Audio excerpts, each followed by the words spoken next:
Her husband left before the twins were born. She woke to the doctor holding her babies and a flower to propose. "Hi, my most beautiful, precious, and beloved family. How are you today?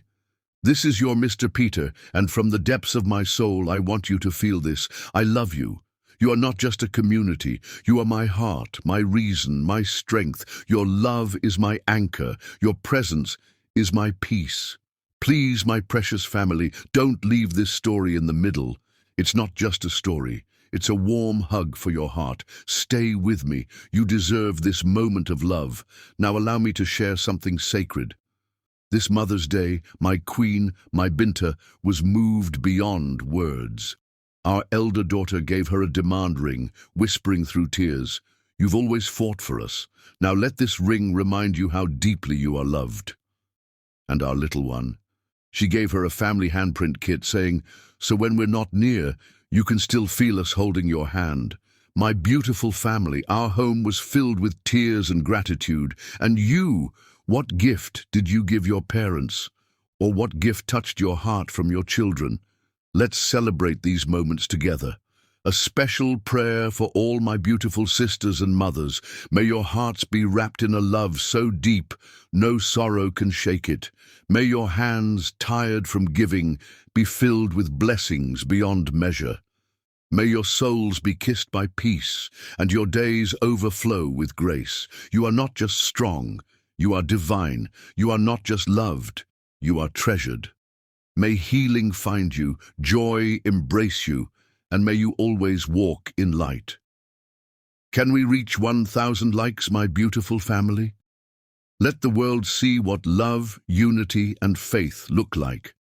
Like, comment, and share, because together we are unstoppable. Let's begin, with faith, with fire, and with love that never fades. The windshield wipers fought a losing battle against the April deluge as Michael Boyer's luxury sedan crawled along the deserted country road. Beside him, Tina Esterline pressed her hands against her swollen belly, feeling the twins shifting restlessly inside her, as if they too sensed the explosive tension filling the car.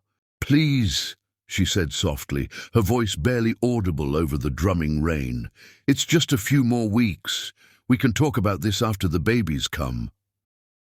Michael's knuckles whitened on the steering wheel, his handsome face hardening into an expression Tina barely recognized. 3 years of marriage, and somehow the man beside her had become a stranger, cold, calculating, and increasingly cruel.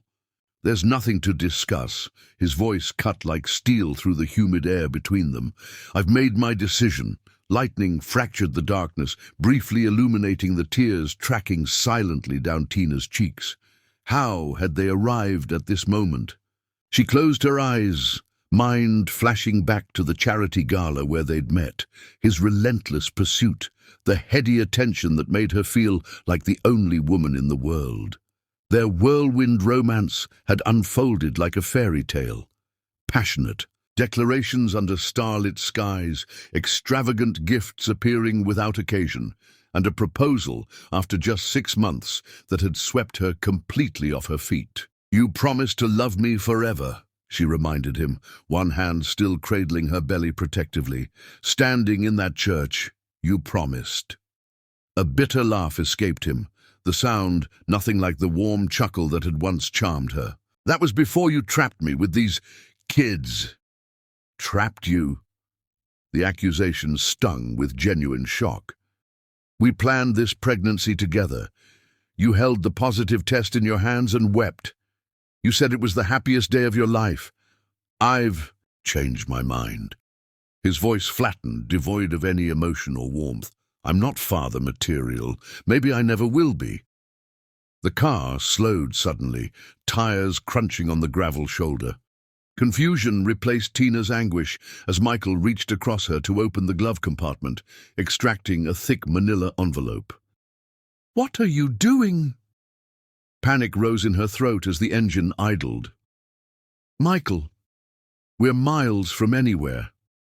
The weather service issued flood warnings." Without meeting her eyes, he thrust the envelope into her hands. "Divorce papers, already filled out. My lawyer will contact you when I return from overseas." Tina stared at the envelope, her mind refusing to process his words. "You can't be serious. I'm 9 months pregnant with our children." Another flash of lightning revealed Michael's face, cold, resolved, completely devoid of the man she'd fallen in love with. "They're your problem now." The words landed like physical blows. "Michael, please, get out." "What?" Her voice climbed with building terror. "You can't leave me here. The nearest house is miles away. Get out." Each syllable emerged clipped and final as he reached across her to push open the passenger door, allowing sheets of rain to soak the leather upholstery. "I'm begging you." Tina clutched at his sleeve, desperation overriding dignity.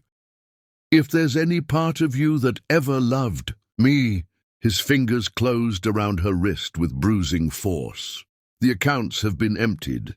The house sale closes next week. This ends tonight." Before she could process his words, he shoved her, not violently enough to harm her, but with sufficient force that she had to step out to avoid falling. The moment her feet touched the muddy ground, the door slammed shut behind her. "Michael!" She pounded against the window, rain instantly soaking through her thin maternity dress. "Please don't do this!" Their gazes locked through the glass. Hers, desperate and pleading, his empty and remote. Without another word, he shifted into drive and accelerated away, tires spraying muddy water across her legs as the taillights disappeared into the darkness. For several heartbeats, Tina stood frozen in disbelief, the divorce papers crumpled against, her chest rapidly disintegrating in the relentless downpour. Then reality crashed over her with the force of the thunder that cracked overhead, abandoned, 9 months pregnant, in a violent storm, miles from any shelter. "Help!" The scream tore from her throat, quickly swallowed by the howling wind. "Somebody help me!" Only the empty road answered as she began to walk, one hand supporting her aching back, the other still instinctively shielding her unborn children. Each step became an exercise in determination, her sodden dress clinging to her legs while the temperature continued to drop. A violent shiver racked her body, teeth chattering uncontrollably. "Stay strong," she murmured to her belly. "Mommy's going to find shelter." After 20 minutes of painful progress, with no sign of civilization in any direction, Tina's determination began to falter. Her legs trembled beneath her, muscles weakening just as the first warning cramp seized her abdomen, forcing a gasp from her lips. "No, not now," she pleaded, massaging her belly as fear clawed at her throat. "Please, not here, not like this." Another contraction answered, stronger this time.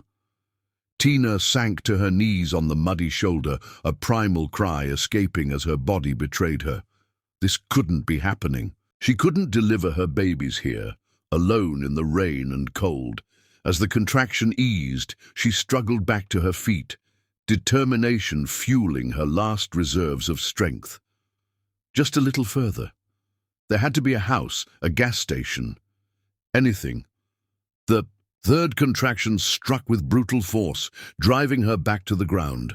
On hands and knees in the mud, rain plastering her dark curls against her face, Tina Esterline confronted the unthinkable. She was going to give birth here, on the side of this deserted road, in the middle of a storm, completely alone. "Someone please help me," she whispered, no longer shouting because there was no one to hear, her words a prayer more than a plea. As if in answer, a pair of headlights appeared through the curtain of rain ahead, approaching slowly through the downpour. Gathering her last fragment of strength, Tina pushed herself up, waving frantically. "Here, please stop, help me." The vehicle, a modest sedan, nothing like Michael's luxury car, slowed and then stopped completely. Through the sheets of rain, Tina made out a figure rushing toward her, silhouetted briefly as lightning illuminated the scene. "Ma'am, are you injured?" A deep male voice called out, concern evident in each word. Another contraction seized her, before she could respond, doubling her over with its intensity. Strong hands caught her before she could collapse into the mud. "You're pregnant," the man observed, alarm sharpening his tone as he knelt beside her, heedless of the water soaking through his clothes. "What are you doing out here alone?" "My husband," Tina managed between ragged breaths as the contraction eased. "He left me the babies. They're coming now." "I'm Dr. Chris Honeycutt," the stranger said, already helping her toward his vehicle with surprising gentleness. "I need to get you to a hospital immediately." Tina glanced up through rain-soaked lashes at her rescuer, his features briefly illuminated as lightning split the sky again. Kind eyes set in a strong face, a jawline tight with concern rather than judgment, the countenance of a stranger who had stopped when her husband of 3 years had driven away without a backward glance. "Thank you," she whispered as he helped her into the passenger seat, her voice breaking on the simple words, "I thought I was going to die out here." "Not on my watch," Dr. Honeycutt promised, his tone carrying an authority that somehow penetrated her fear. As he settled her into the seat, he held her gaze with an intensity that anchored her amid the chaos. "You and your babies are going to be fine. I promise." Another contraction gripped her as he closed the door and hurried around to the drivers. Aside. Through the haze of pain and fear, clarity struck Tina with unexpected force. This stranger, this Dr. Chris Honeycutt, had shown her more compassion in 2 minutes than Michael had in the past 6 months. As the car pulled back onto the road and accelerated toward the hospital, Tina surrendered to the pain and the strange sense of safety provided by her unexpected rescuer. Her life had shattered completely tonight, but as the twins pushed insistently toward their birth, she recognized with startling insight that endings and beginnings sometimes arrived in the same moment, indistinguishable from each other, until time revealed which was which. Chapter 2, New Life, New Hope. "Stay with me, Tina," Dr. Chris Honeycutt commanded, his voice a steady anchor as he navigated the treacherous roads toward Mercy General Hospital. One hand gripped the wheel, while the other clasped her trembling fingers. "Talk to me about the contractions." How far apart? Pain contorted her features as another wave crashed through her body. 3, maybe 4 minutes, she managed, shivering violently in her saturated dress. "It's too early, 2 more weeks until they're due." "Twins often arrive ahead of schedule," he assured her, his calm demeanor belying the urgency visible in his eyes. "And yours will be just fine, so will you." The certainty in his voice gave her something to focus on as another contraction tore through her. Instead of screaming, she concentrated on the warmth of his hand, the only comfort in a world suddenly devoid of security. "Almost there," he promised, as the hospital's emergency entrance came into view, lights cutting through the relentless rain. Before she could respond, he was already on his phone, issuing concise instructions that blurred together as pain clouded her awareness. The next moments passed in a chaotic rush, being transferred to a gurney, harsh fluorescent lights overhead, unfamiliar faces swimming in and out of focus, urgent voices discussing blood pressure and fetal distress. Throughout the confusion, Dr. Honeycutt remained beside her, his deep voice cutting through the medical jargon with reassuring clarity. "She's experiencing hypovolemic shock from prolonged exposure," he informed the attending physician, a woman with efficient movements and compassionate eyes. 9 months pregnant with twins, found her on County Road 16 during the storm. "Family members we should contact?" the doctor asked, focused on assessing Tina's vitals. Before Tina could formulate an explanation, Chris squeezed her hand. "I'll stay with her," he stated, brooking no argument. While not precisely answering the question, his response satisfied the attending physician, who nodded without further inquiry. "Blood pressure dropping," a nurse announced. "Both fetal heart rates show signs of distress." "We need to perform an emergency C-section," the attending concluded, already mobilizing her team. With a sidelong glance at Chris, she added, "Doctor, Honeycutt, your shift ended hours ago. You should get some rest. I'm staying, he repeated, his tone leaving no room for debate as he followed alongside Tina's gurney. Through waves of pain and mounting fear, Tina focused on the face of this stranger who'd become her unlikely guardian. Why? The question emerged as barely more than a breath. His expression softened momentarily, hand still firmly holding hers. Because no one should face this alone, he replied simply, as if the answer required no elaboration. In the operating room, medical staff prepared to administer general anesthesia when her blood pressure continued to plummet. Chris intervened immediately. She wants to be conscious for the birth, he insisted with quiet authority. Local anesthetic will be sufficient. The next hour blurred into a haze of sensations, strange pressure as hands worked inside her body. Without pain, the metallic scent of blood mingling with antiseptic, palpable tension as medical professionals communicated in clipped, efficient phrases. Then came a sound that cleaved Tina's world in two. A fierce, indignant cry followed moments, later by an equally determined wail. "A boy and a girl," the doctor announced, holding up two wriggling pink beings. "Congratulations, they're remarkably healthy considering the circumstances." A wave of emotion, unlike anything Tina had ever experienced, crashed over her as the nurses placed her son and daughter against her chest. Despite exhaustion, shock, and lingering fear, love surged through her with such intensity it momentarily eclipsed all else. These tiny beings, their scrunched faces still slick with the evidence of their difficult journey, instantly became the center of her universe. "Hello, my darlings," she murmured, drinking in every detail of their perfect features. "I'm your mommy." From the periphery of her awareness, she caught Chris watching the scene, raw emotion briefly visible in his expression before he composed himself. "They're fighters," he observed quietly, "just like their mother." The days that followed brought harsh realities Tina wasn't prepared to confront.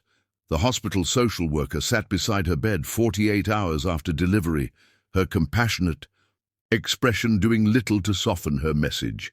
"Mrs. Esterline, I've been attempting to contact your husband without success," she began carefully. "Your joint accounts have been emptied, and according to property records, your home was sold last week. The new owners take possession in 5 days. A brief pause. "Do you have family members who might offer temporary accommodation?" The clinical assessment of her circumstances hung in the air, somehow more devastating in its matter-of-fact delivery than Michael's cruel abandonment had been. Tina stared at the ceiling, unsurprised yet still shattered by this final confirmation of his betrayal. "There's no one," she admitted, recalling how systematically he had isolated her from friends and family over the years, dismissing her college friends as immature, finding fault with her parents until she'd reduced contact to occasional phone calls. "I have nowhere to go." As the social worker outlined shelter options, her voice faded to background noise. Panic constricted Tina's throat as images flashed through her mind, taking her newborns to a homeless shelter, trying to breastfeed in a crowded facility, exposing their fragile immune systems to countless strangers. How had her carefully planned life disintegrated so completely? A knock interrupted her spiraling thoughts. Chris appeared in the doorway, arms cradling what looked like handmade baby blankets in soft yellow and sage green. "I apologize for the interruption," he said, immediately registering the tension. "I can return later." "Please stay," Tina found herself saying, inexplicably steadied by his presence. "Please." The social worker glanced between them with professional interest. "Dr. Honeycutt, perhaps you might have suggestions for Mrs. Esterline. She's facing immediate housing challenges upon discharge." Something flashed across Chris's features. Anger, perhaps, though clearly not directed at anyone present, before he carefully placed the blankets at the foot of Tina's bed. "Actually, he began, uncharacteristic hesitation in his normally confident tone. "I may have a potential solution if Mrs. Esterline would consider it." 2 hours later, after the social worker departed with tentative arrangements noted in her file, Chris returned to explain his offer properly. "My property includes a guest house that's sitting empty," he explained, maintaining a respectful distance as he sat beside her bed. "It's modest but comfortable. 2 bedrooms, fully furnished, private entrance. My mother lived there until relocating to Arizona last year." Tina shook her head, warring emotions making it difficult to think clearly. "I couldn't possibly." "It's temporary," he interjected gently. "Just until you establish more permanent arrangements. You'd have complete privacy and independence. With my hospital schedule, I'm rarely home during daylight hours anyway." Her gaze drifted to the twins sleeping in the bassinet beside her bed, their tiny chests rising and falling in perfect synchrony. What alternatives did she realistically have? Why would you do this for someone you don't even know? The question emerged more vulnerable than she'd intended. Chris considered his response with unusual care, his eyes following hers to the sleeping infants. "Someone once showed my mother and me the same kindness when I was very young," he finally explained. "I'm simply passing it forward, nothing more complicated than that." The simplicity of his answer breached her fragile composure, and the tears she'd been suppressing throughout the social worker's visit finally escaped. Chris quietly offered a tissue, but otherwise allowed her the dignity of her emotions, neither pushing for a response nor retreating from her distress. "Thank you," she whispered when she could speak again, "just until I figure things out." "Just until then," he agreed, a gentle smile warming his serious features.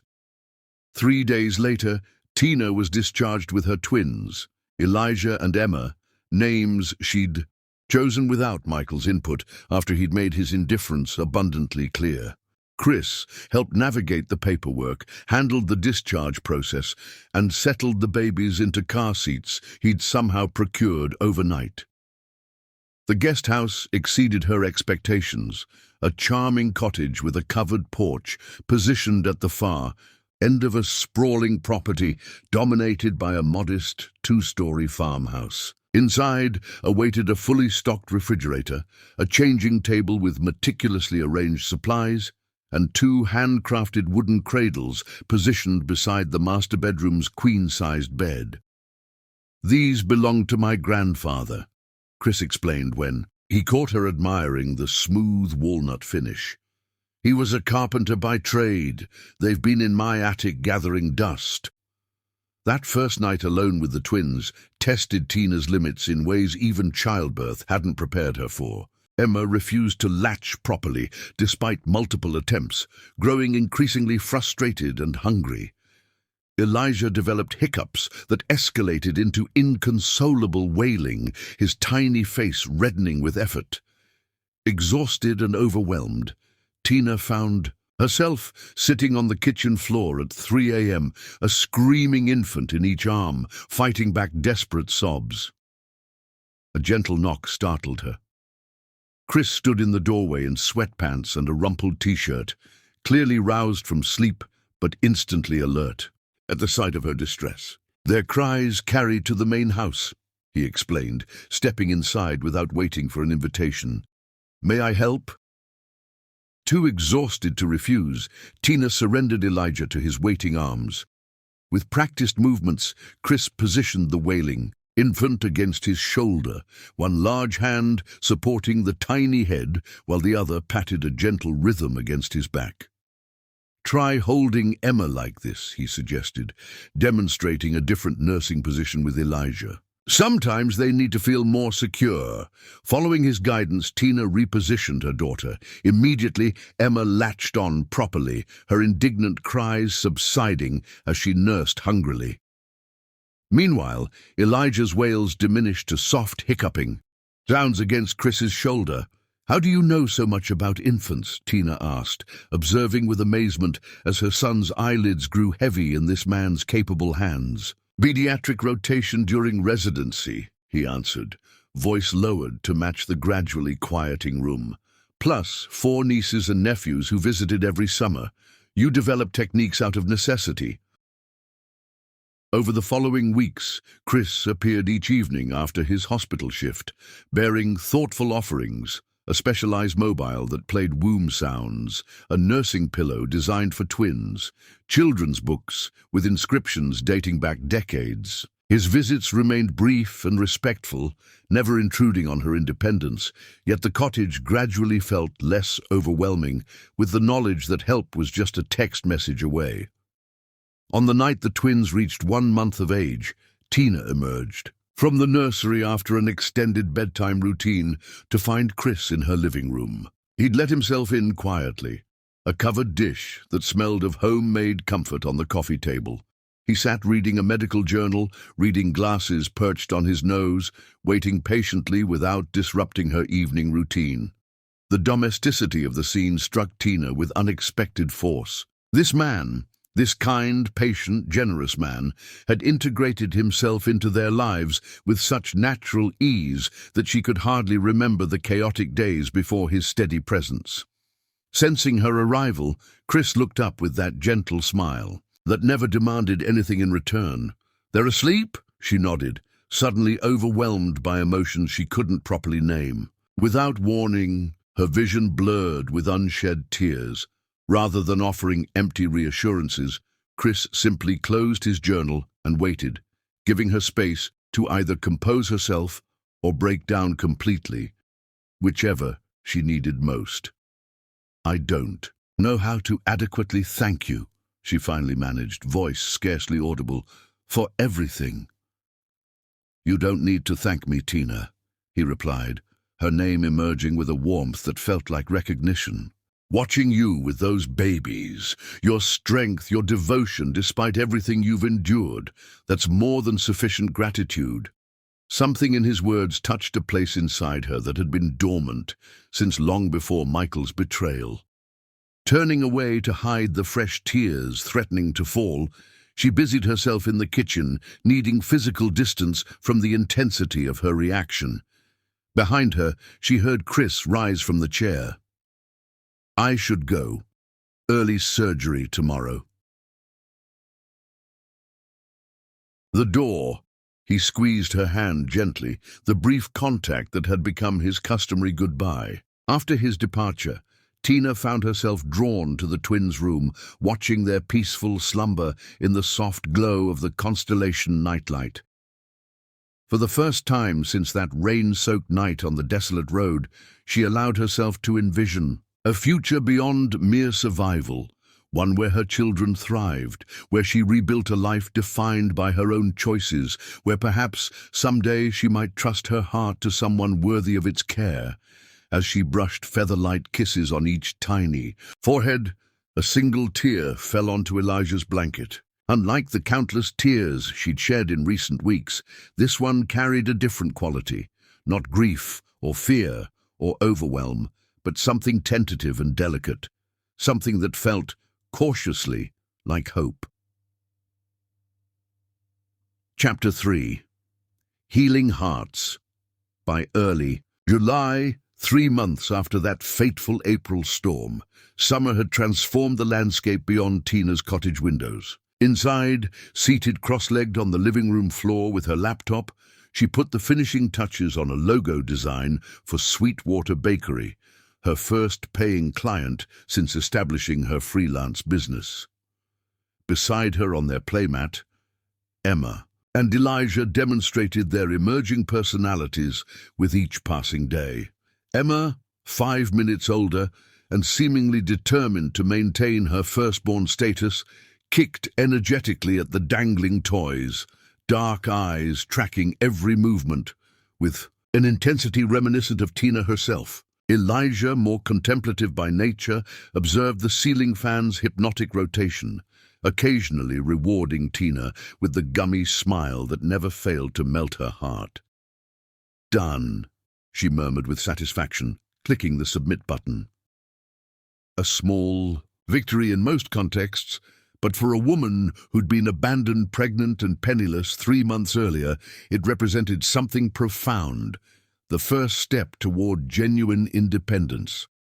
The distinctive sound of tires on gravel announced Chris's return from his hospital shift. Despite her efforts to maintain appropriate boundaries, reminding herself daily that their arrangement was temporary, her pulse quickened at his arrival, a response she found increasingly difficult to suppress. "Hello?" his familiar voice called, from the porch, followed by a considerate knock. Despite having a key for emergencies, he never entered without announcing himself first. "Come in," Tina called, reflexively smoothing her hair, before inwardly chastising herself for the gesture.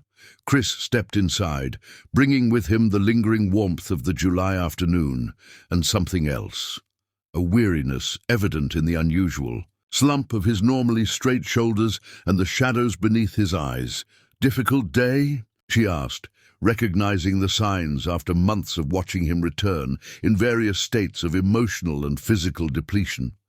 He nodded, setting his medical bag down before kneeling beside the twins. "Lost a patient, 6-year-old boy, leukemia that, wouldn't respond to treatment." The simple statement contained worlds of grief, and Tina's heart constricted for him. She'd learned that Chris invested himself completely in each child under his care, celebrating their recoveries and mourning their losses with equal intensity. "I'm so sorry," she said softly, resisting an unexpected urge to reach for him. Their relationship existed in a carefully maintained middle ground, more than landlord and tenant, less than whatever her occasionally wayward thoughts suggested. Chris gently tickled Elijah's stomach, earning another radiant smile. "Some days I question my specialty choice," he admitted. "Pediatric oncology can be—" He trailed off, shaking his head slightly. "But then there are the ones we save, the remissions, the all-clears." His gaze shifted to Emma, who had noticed his arrival and now waved her arms in silent demand. "The new beginnings." Without hesitation, he scooped Emma up, settling her against his chest with an ease that still amazed Tina.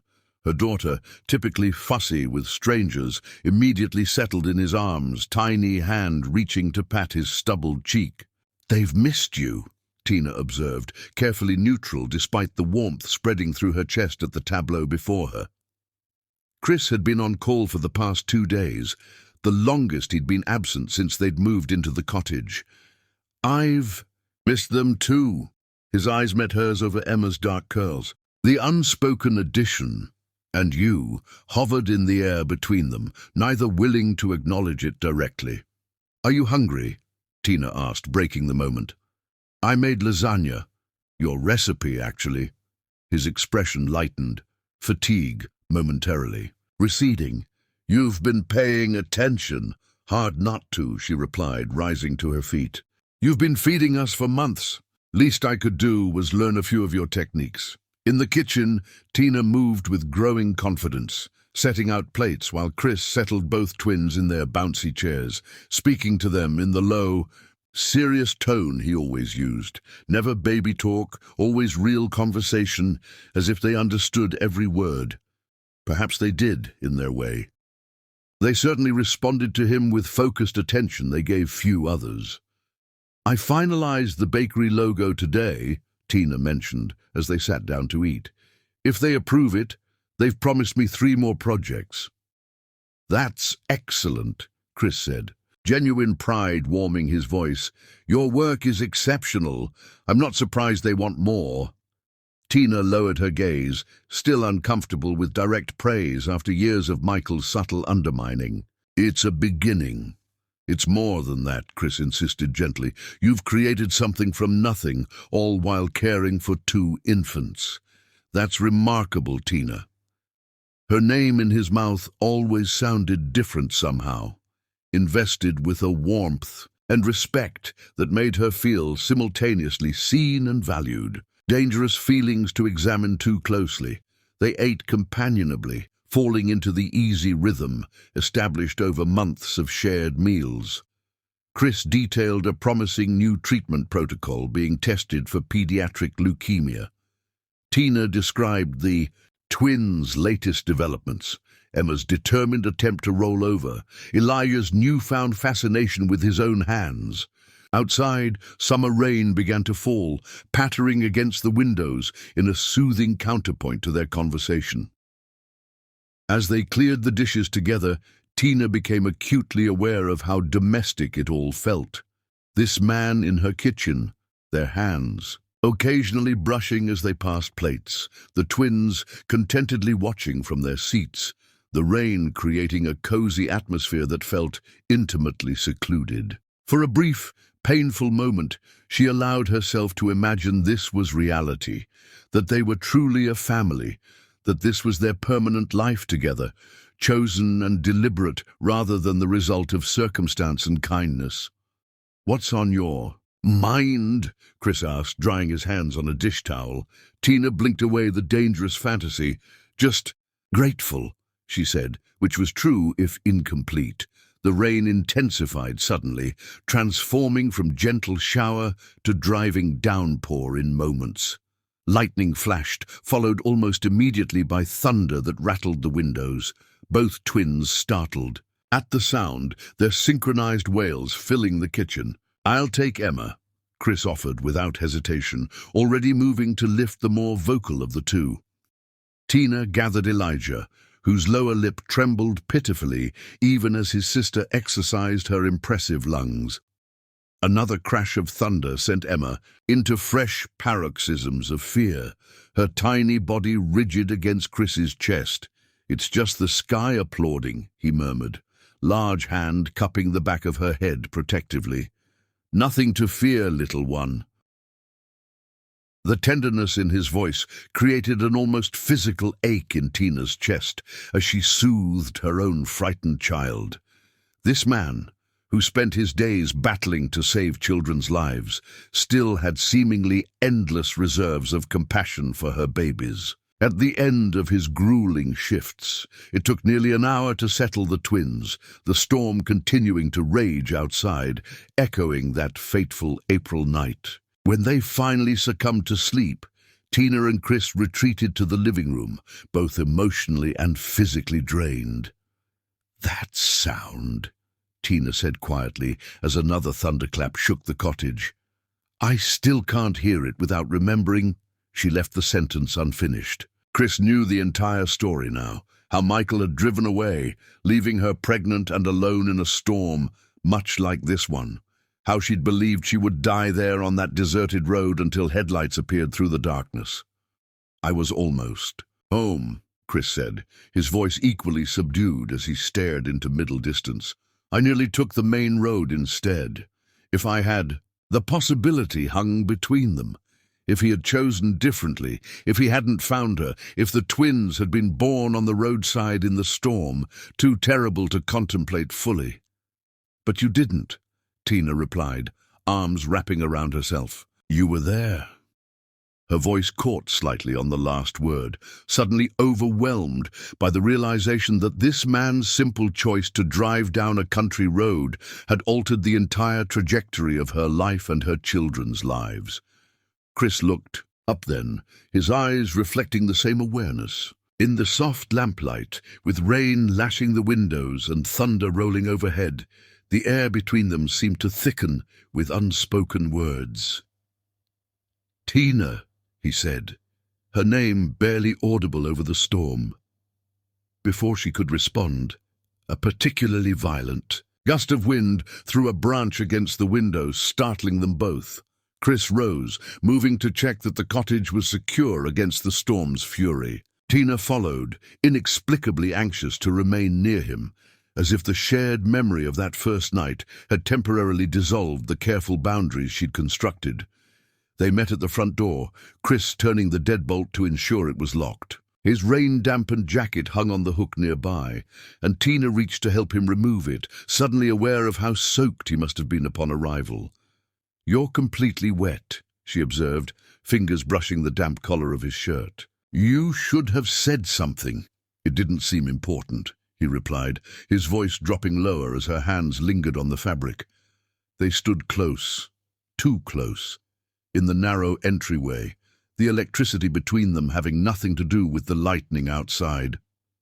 Tina registered the warmth radiating from his body. The clean scent of his skin mingled with antiseptic from the hospital, the slight quickening of his breath. His eyes, typically warm bronze in daylight, appeared darker in the shadowed hallway. Pupils dilated as they focused on her face. Time seemed suspended as they breathed the same air, neither advancing nor retreating.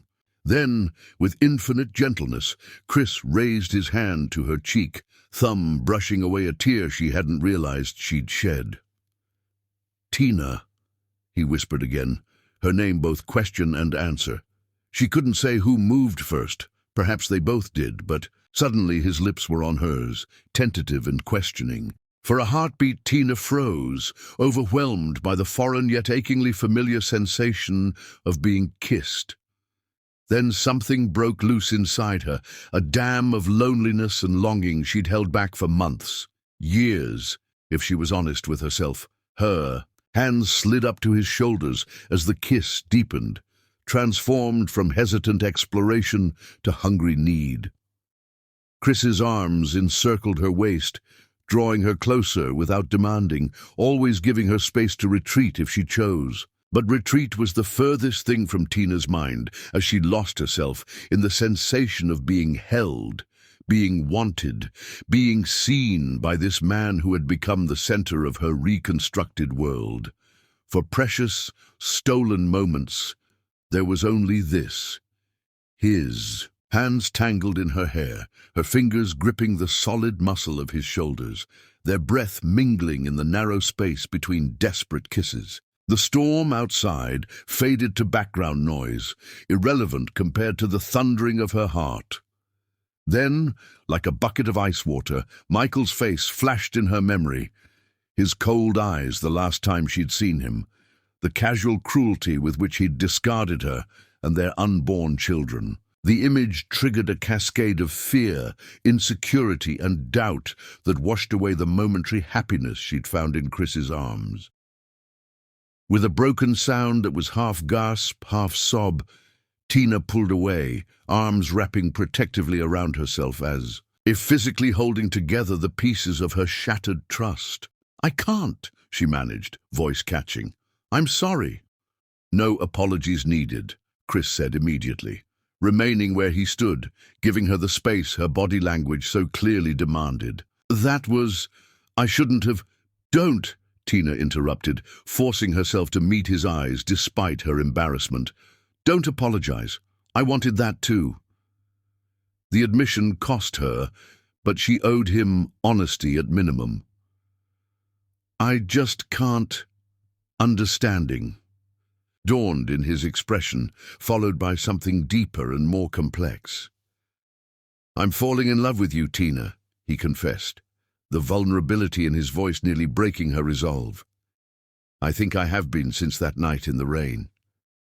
The words she'd both longed for and dreaded hung in the air between them, impossible to unhear. "Have dinner with me," he continued, taking a careful step toward her, hands open at his sides in a gesture of openness.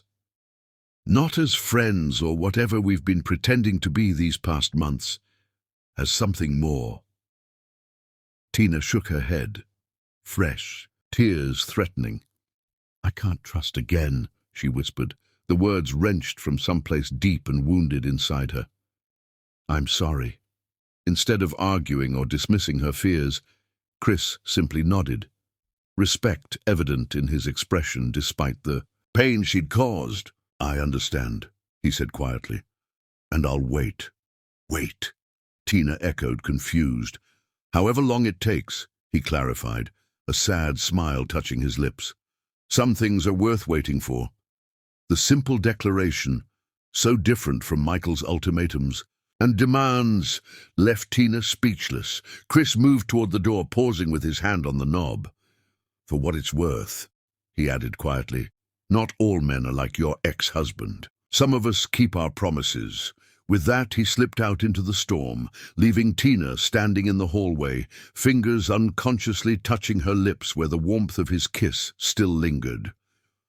Through the window, she watched his tall figure, navigate the rain-slicked path toward the main house, shoulders squared against the downpour. Only when he disappeared from view did she allow herself to slide down the wall to the floor, arms wrapped around her knees as conflicting emotions battled within her.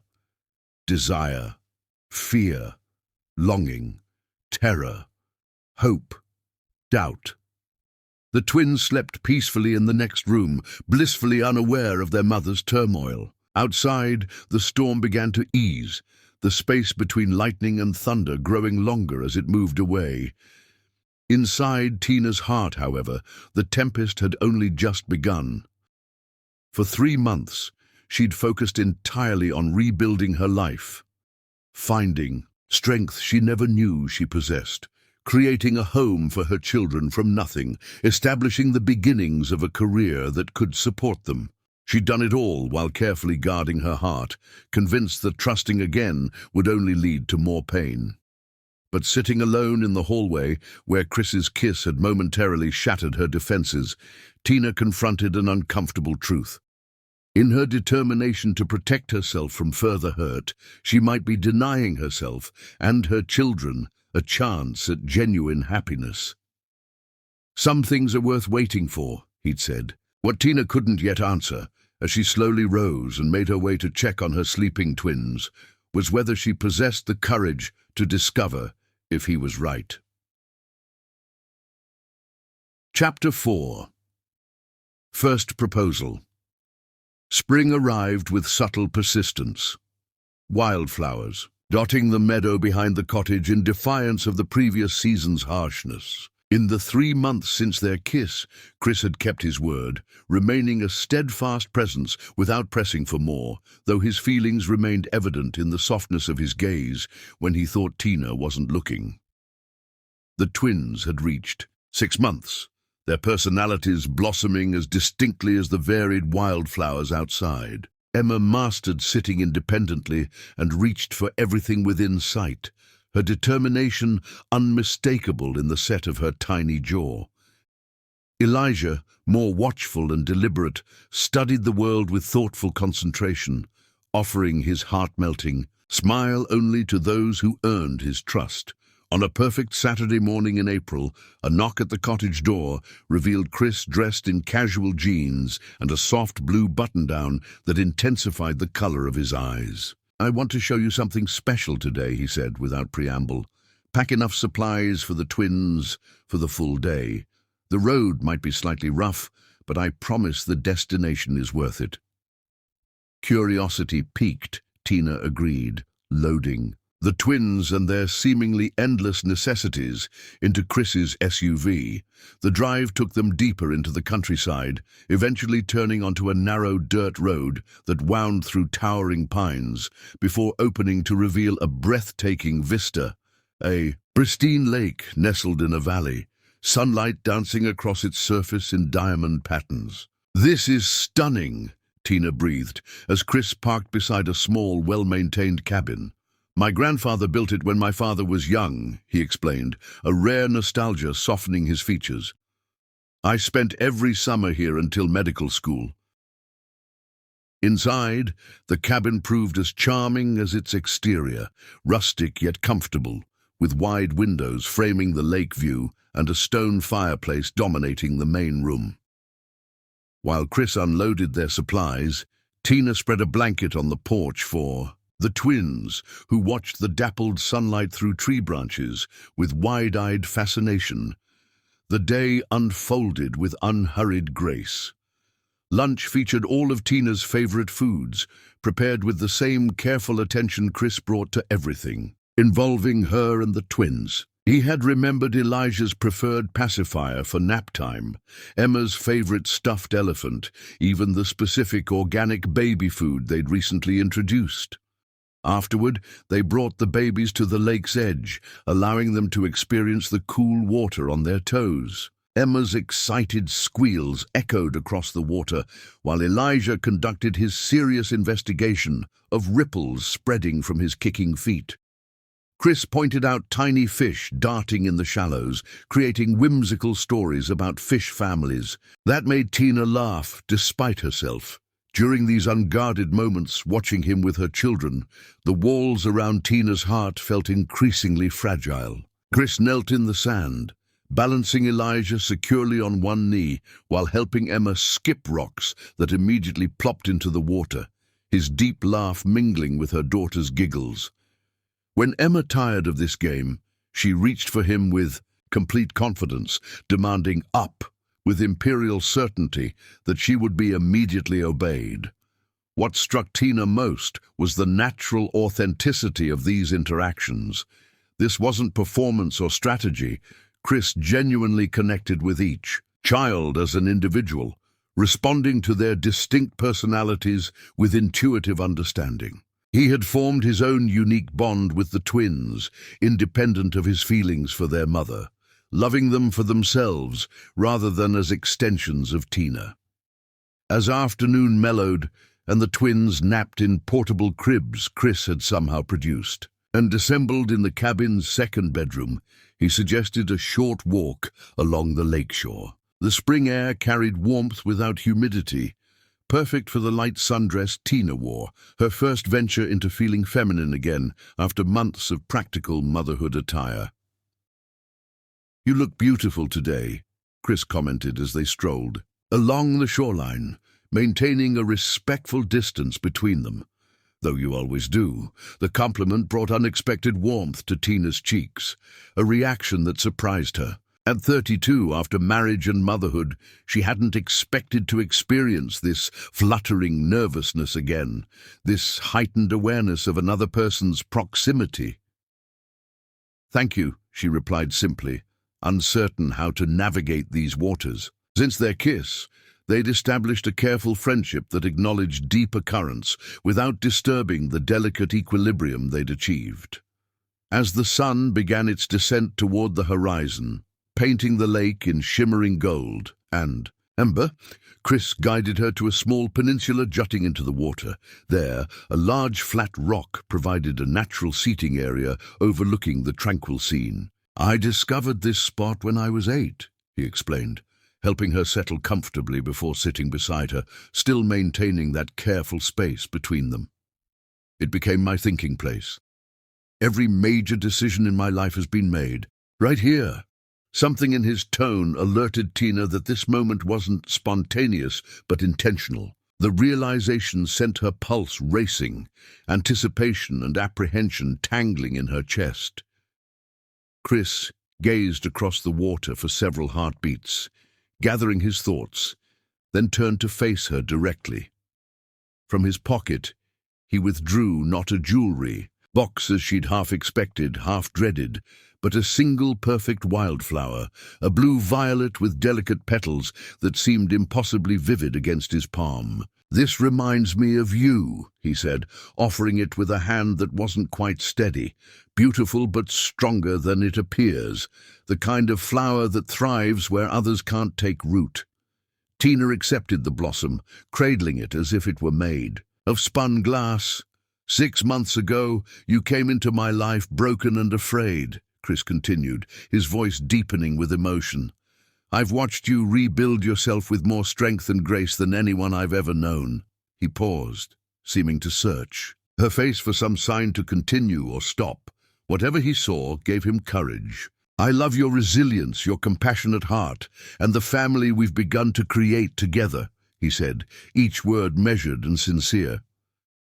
"I want to spend my life loving you and these children, if you'll let me." The wildflower trembled between Tina's fingers as tears welled in her eyes, emotions too complex to name flooding through her.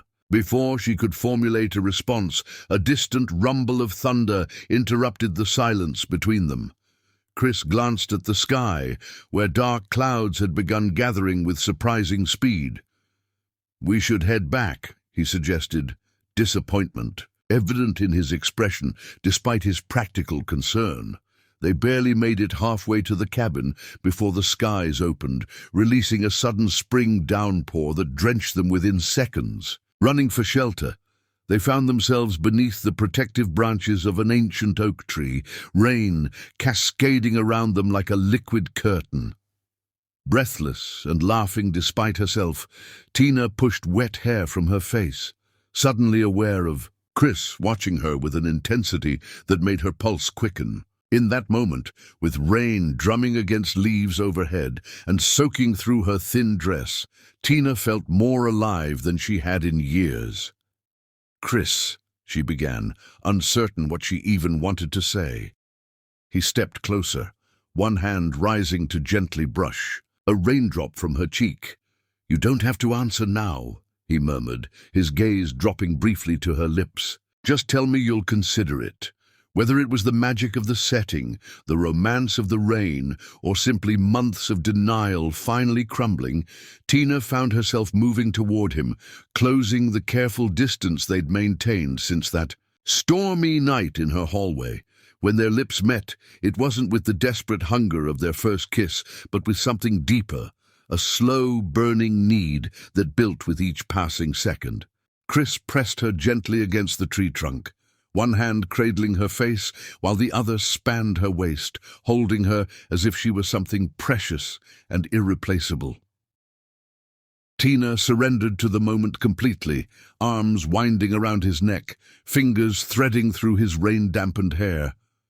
For glorious minutes there was only this, the solid warmth of his body against hers, the taste of rain on his lips, the perfect rightness of being in his arms. Reality intruded with a particularly loud thunderclap, startling them back to awareness of their surroundings. The twins would be waking from their nap, possibly frightened by the unexpected storm.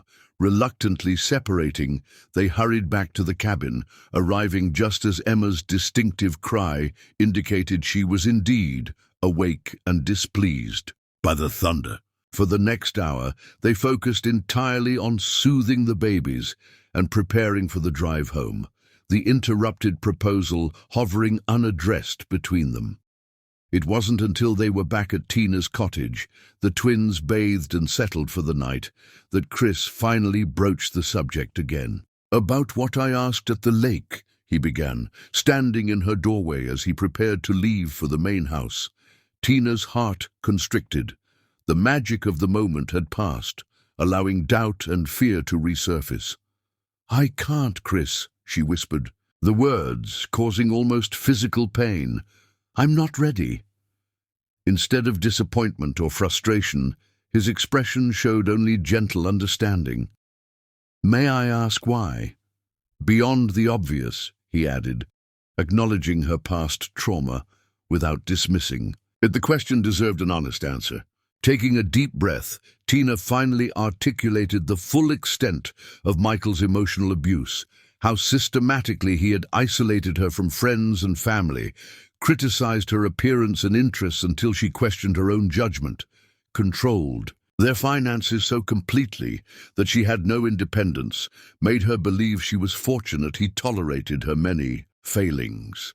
"By the time he left me that night, I barely recognized myself anymore," she concluded, tears tracking silently down her face. "I'm still finding pieces of who I used to be, still learning to trust my own decisions again." Chris listened without interruption, his eyes reflecting her pain without pity. When she finished, he simply nodded, accepting her truth without attempting to minimize or dismiss it. "Thank you for trusting me with that," he said quietly. Then, with infinite tenderness, he stepped forward and pressed a kiss to her forehead, a gesture of reverence rather than passion. "I'll be here, Tina. When you're ready, I'll still be here." As he walked toward the main house through the gentle aftermath of the storm, Tina watched from her doorway, the wildflower still clutched in her hand, slightly crushed from their embrace. Under the oak tree, but still vibrantly, stubbornly alive. Chapter 5. Shadows of the Past. 1 year had passed since the rainy night that brought Tina and the twins into Chris's life. Spring had returned, flowers blooming where once there had been only mud and despair. The woman who had knelt, broken, on that deserted road now moved through her days with growing confidence, her life transformed almost beyond recognition. Tina's graphic design business had evolved from occasional projects to a steady client base. The cottage's second bedroom now functioned as her home office, with the twins sharing the master bedroom.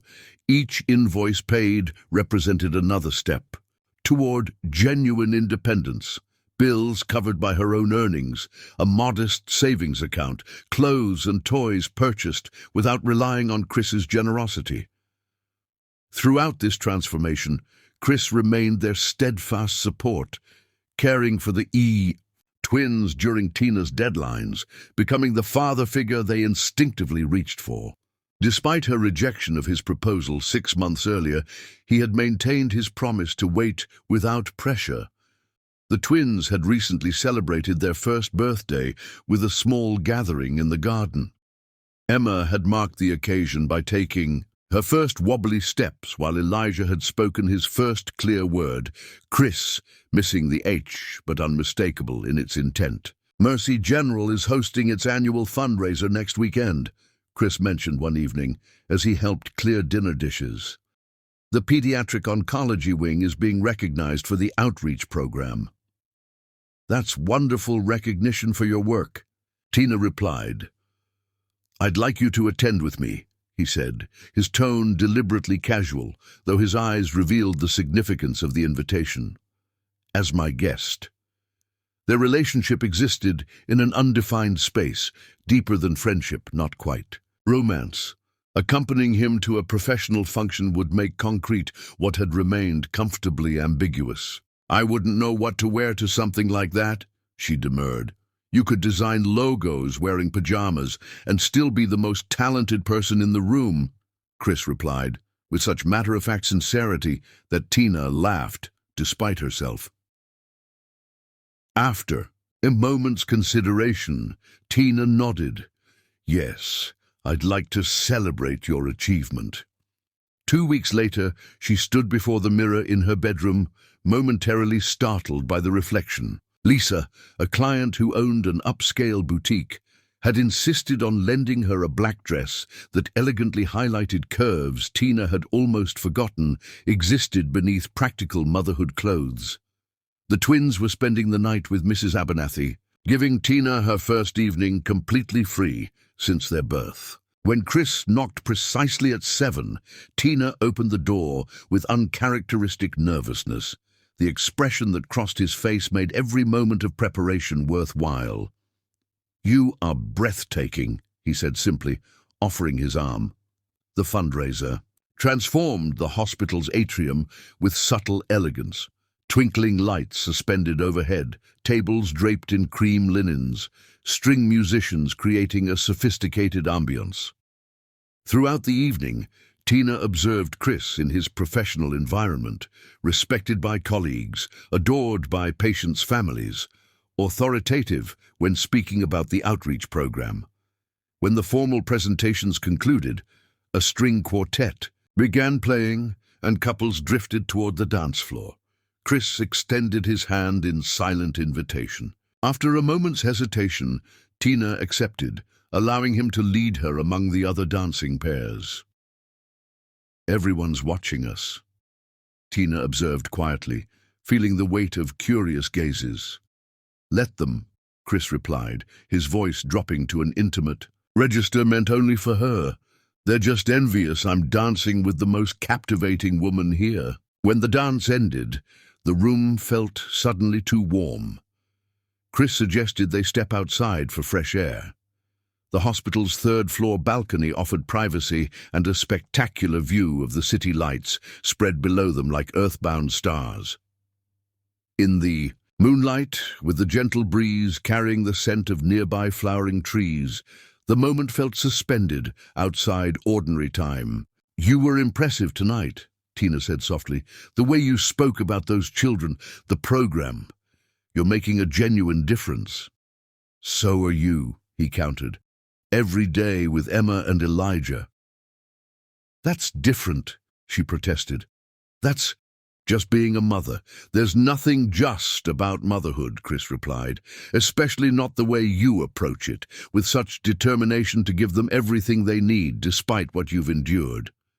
The profound respect in his voice touched something deep within her. Michael had viewed her motherhood as an inconvenience. Chris saw it as an achievement worthy of admiration. The realization shifted something fundamental between them. When Chris's hand rose to tuck a strand of hair behind her ear, Tina didn't pull away. When his gaze dropped to her lips, she found herself leaning closer. The kiss felt inevitable, as natural as breathing. Chris's hands framed her face with exquisite tenderness.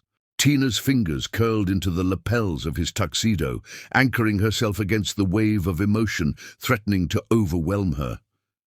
Lost in each other, neither noticed the balcony door opening until a voice interrupted with poorly disguised amusement.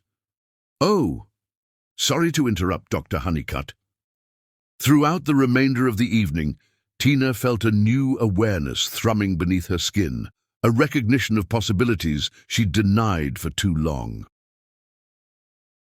The following afternoon, Tina arrived at the hospital cafeteria to surprise Chris with lunch.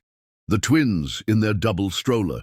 As she navigated through the busy space, a conversation from a nearby table reached her with unmistakable clarity.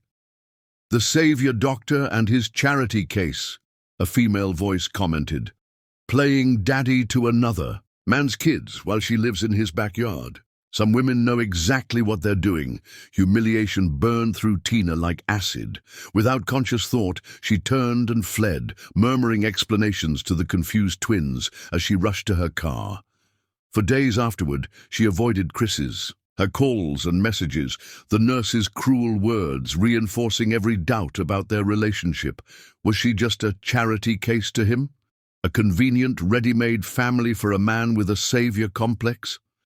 The certified letter that arrived a week after the fundraiser seemed almost predictable, the universe confirming her unworthiness of happiness. Michael Boyer, after more than a year of absence, wanted a divorce and was contesting paternity of the twins.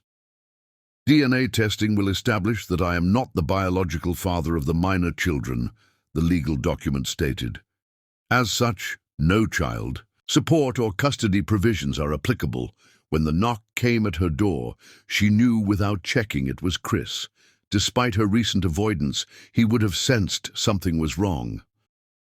He took one look at her face and immediately shifted into alert concern. "What's happened?" Wordlessly, she handed him the documents, watching as he scanned them with growing indignation. "This is completely baseless," he said, controlled anger evident in his precise diction. "He's attempting to avoid financial responsibility." "He's calling me a liar," Tina whispered, "saying they're not his when we tried for years." Chris set the papers aside and moved toward her, ignoring her initial stiffness as he drew her into a gentle embrace. "My sister practices family law. Let me call her." An hour later, Chris's sister Jennifer arrived, offering to represent Tina pro bono, her commitment to utterly destroy this pathetic excuse for a man, leaving little doubt about the Honeycutt family's protective instincts. Later that evening, after Jennifer departed, Chris and Tina sat on her porch swing as the twins slept peacefully inside. "Why have you been avoiding me?" Chris finally asked. She explained what she'd overheard in the cafeteria, each cruel word still sharp enough to wound in the retelling. "Those nurses don't know anything about us," he said when she finished. "About you." "But maybe they're right," Tina admitted, voicing her deepest fear. "Maybe I am just taking advantage of your kindness." "Stop," Chris interrupted. "You've never asked me for anything, Tina. From the beginning, you've worked toward independence. It's me who keeps finding reasons to be in your life." After a moment of contemplation, Chris spoke again, his tone carefully measured. "If we were married, I could legally adopt the twins. Michael would have no claim, no ability to subject them to DNA tests or court appearances." "So this would be a marriage of convenience?" she asked, hollowness in her voice. "Nothing about loving you has ever been convenient, Tina," he replied quietly.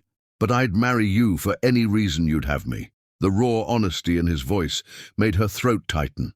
Still, the memory of the overheard conversation, combined with Michael's reappearance, had reinforced every barrier she'd been gradually dismantling. "I'm sorry, Chris," she whispered. "I can't." He accepted her decision with grace, though she could see it cost him. As he left that night, Tina felt walls rising higher than ever around her heart. Walls she herself was building, brick by painful brick, to protect against the vulnerability of hoping for something she feared she didn't deserve. Chapter 6. Unexpected Passion. The twins' second birthday arrived on a perfect summer day, marked by colourful balloons tied to Tina's mailbox that caught the morning sunlight. As she carried in groceries for the afternoon celebration, a bittersweet smile crossed her face. 2 years since that stormy night had changed everything. 2 years of challenges, growth, and a love for her children so profound it still took her breath away when she contemplated its depth. Emma and Elijah had developed into distinct little personalities that both complemented and contrasted each other. Emma, fearless and articulate, approached life at full speed, speaking in surprisingly complex sentences and treating every new experience as an adventure to be conquered. Elijah, thoughtful and methodical, constructed intricate block structures and observed the world with intelligent eyes that absorbed everything around him. Despite Tina's rejection of his second proposal and the awkwardness that had followed, Chris remained constant in their lives. If anything, he seemed even more devoted to the twins, as if determined to prove his love for them existed independently of his feelings for their mother. He'd arranged his hospital schedule to be free for their birthday, arriving early to help transform Tina's modest backyard into a toddler paradise. "The dinosaur piñata was unnecessary," Tina commented as she watched him hang the papier-mâché creation from her oak tree. "They're too young to understand the concept," Chris grinned, sunlight catching the auburn highlights in his hair. "The piñata is for the adults," he explained with perfect seriousness. "After 2 hours of toddler birthday chaos, you'll need the therapeutic release of hitting something." The easy banter between them offered welcome relief after months of careful navigation. They'd rediscovered a version of friendship, though an undercurrent of awareness hummed beneath every interaction, unspoken but undeniable, a constant presence neither could fully ignore. The celebration itself remained deliberately small. Mrs. Abernathy from next door, Jennifer and her husband, 2 mothers from Tina's parenting group, and Chris's colleague Dr. Chen with her wife. The children demolished cupcakes with typical toddler enthusiasm, while the adults conversed in the dappled shade of Tina's flourishing garden. Watching Chris chase her laughing children through the sprinkler, Tina felt the familiar ache of recognition. What might have been, what could still be if she found the courage to reach for it. He caught her watching and smiled, an expression meant only for her that sent warmth spreading through her body despite the cool water droplets reaching her from the sprinkler's arc. As evening approached and guests departed, dark clouds began, gathering on the horizon, the air growing heavy with impending rain. Chris helped clean up while the exhausted birthday celebrants played quietly with new toys on the living room rug. "Storm system moving in," he observed, glancing out the kitchen window as he dried the last plate. "Weather service is predicting severe thunderstorms overnight." Tina followed his gaze to the darkening sky, memories of that first night always close to the surface during summer storms. "The app says possible power outages in our area. I'll bring over some emergency supplies before I head home," Chris offered, already reaching for his keys, just in case. An hour later, with the twins bathed and settled into their beds amid new stuffed animals, the storm arrived with dramatic intensity. Wind lashed the trees surrounding the cottage, rain pounding against the windows with growing force. Tina had just lit a precautionary candle when the house plunged into darkness. the power surrendering to nature's fury. The knock at her door minutes later came as no surprise. Chris stood on the porch, rain-dampened despite the short dash from his car, arms laden with supplies, lanterns, batteries, bottled water, and what appeared to be ingredients for s'mores. "You can't have a proper power outage without s'mores," he explained, setting everything on the kitchen counter. "We'll use the fireplace instead of a campfire." The moment struck Tina with its profound domesticity.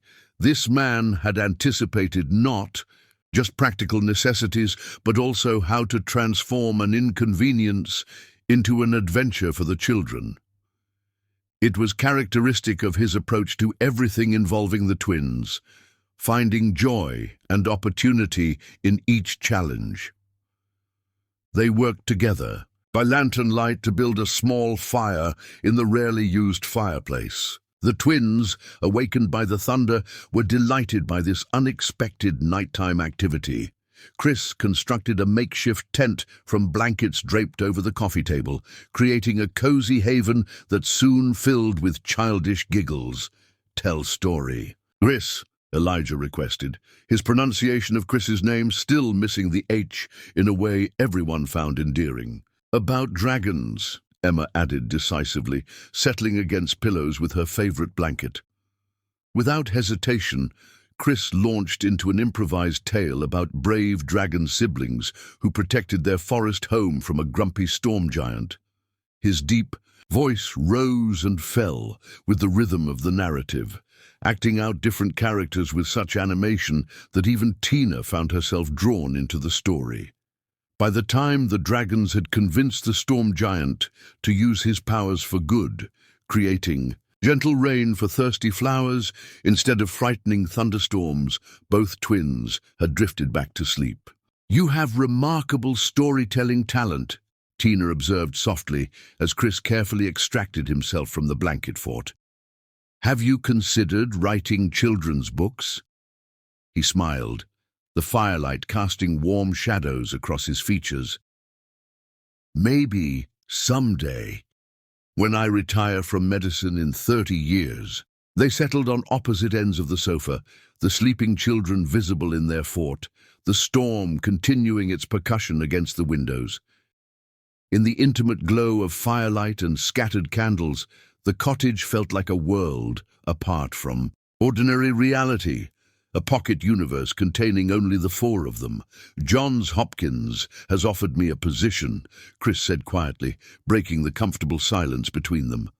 "Head of Pediatric Oncology Research. It would mean relocating to Baltimore."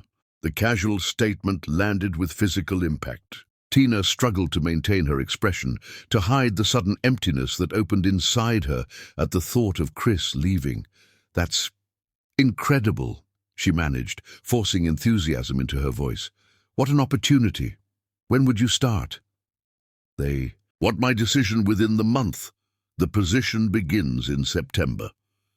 His gaze remained fixed on the fire rather than meeting her eyes.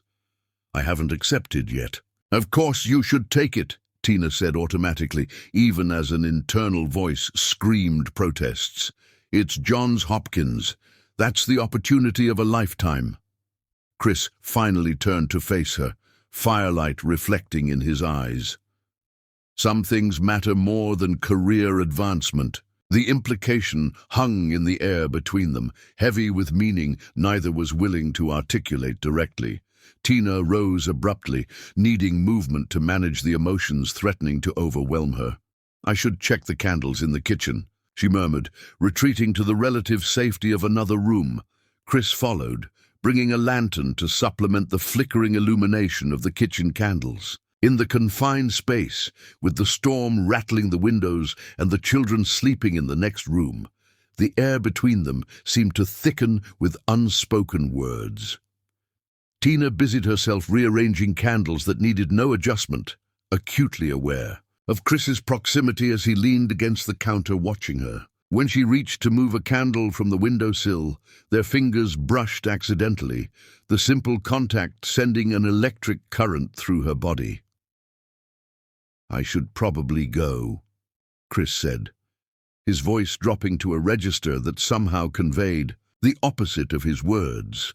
"Let you get some rest." "Stay," Tina replied before she could reconsider. "The storm's intensifying. You can take the couch."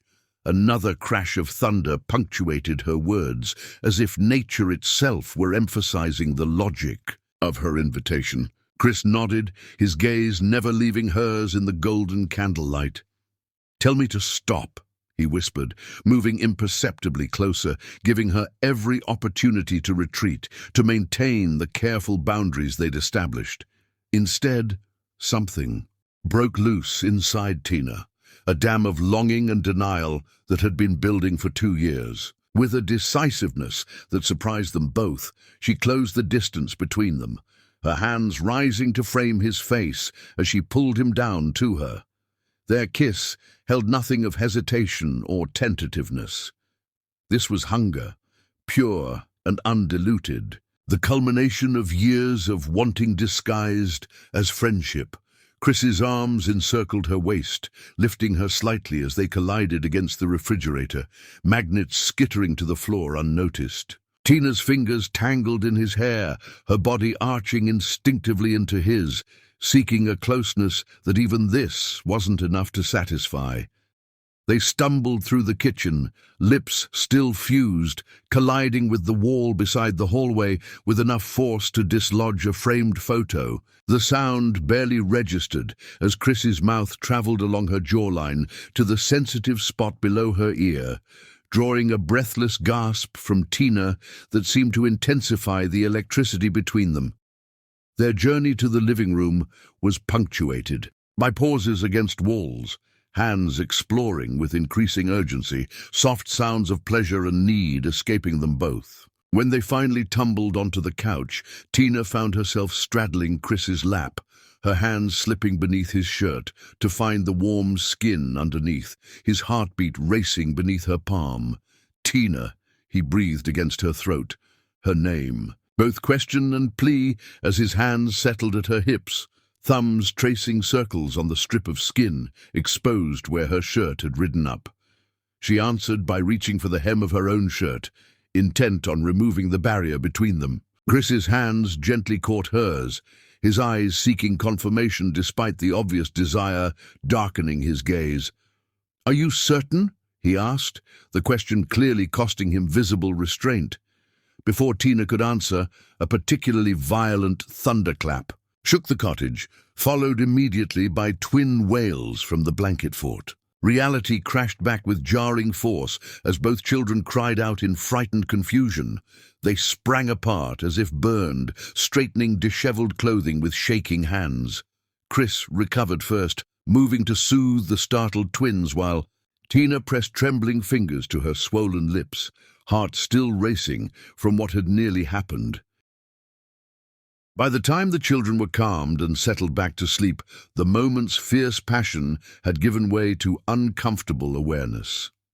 Chris sat at the far end of the couch, maintaining careful distance, his normally composed features showing signs of internal struggle. "I'm sorry," he began, raking a hand through hair already mussed from Tina's fingers. "I shouldn't have—" "Don't apologize for something we both wanted," Tina interrupted, surprising herself with her directness. "That's what scares me, Chris. How much I want you, how much I need you. I can't survive being abandoned again." The vulnerability in her admission seemed to create an opening for honesty too long deferred.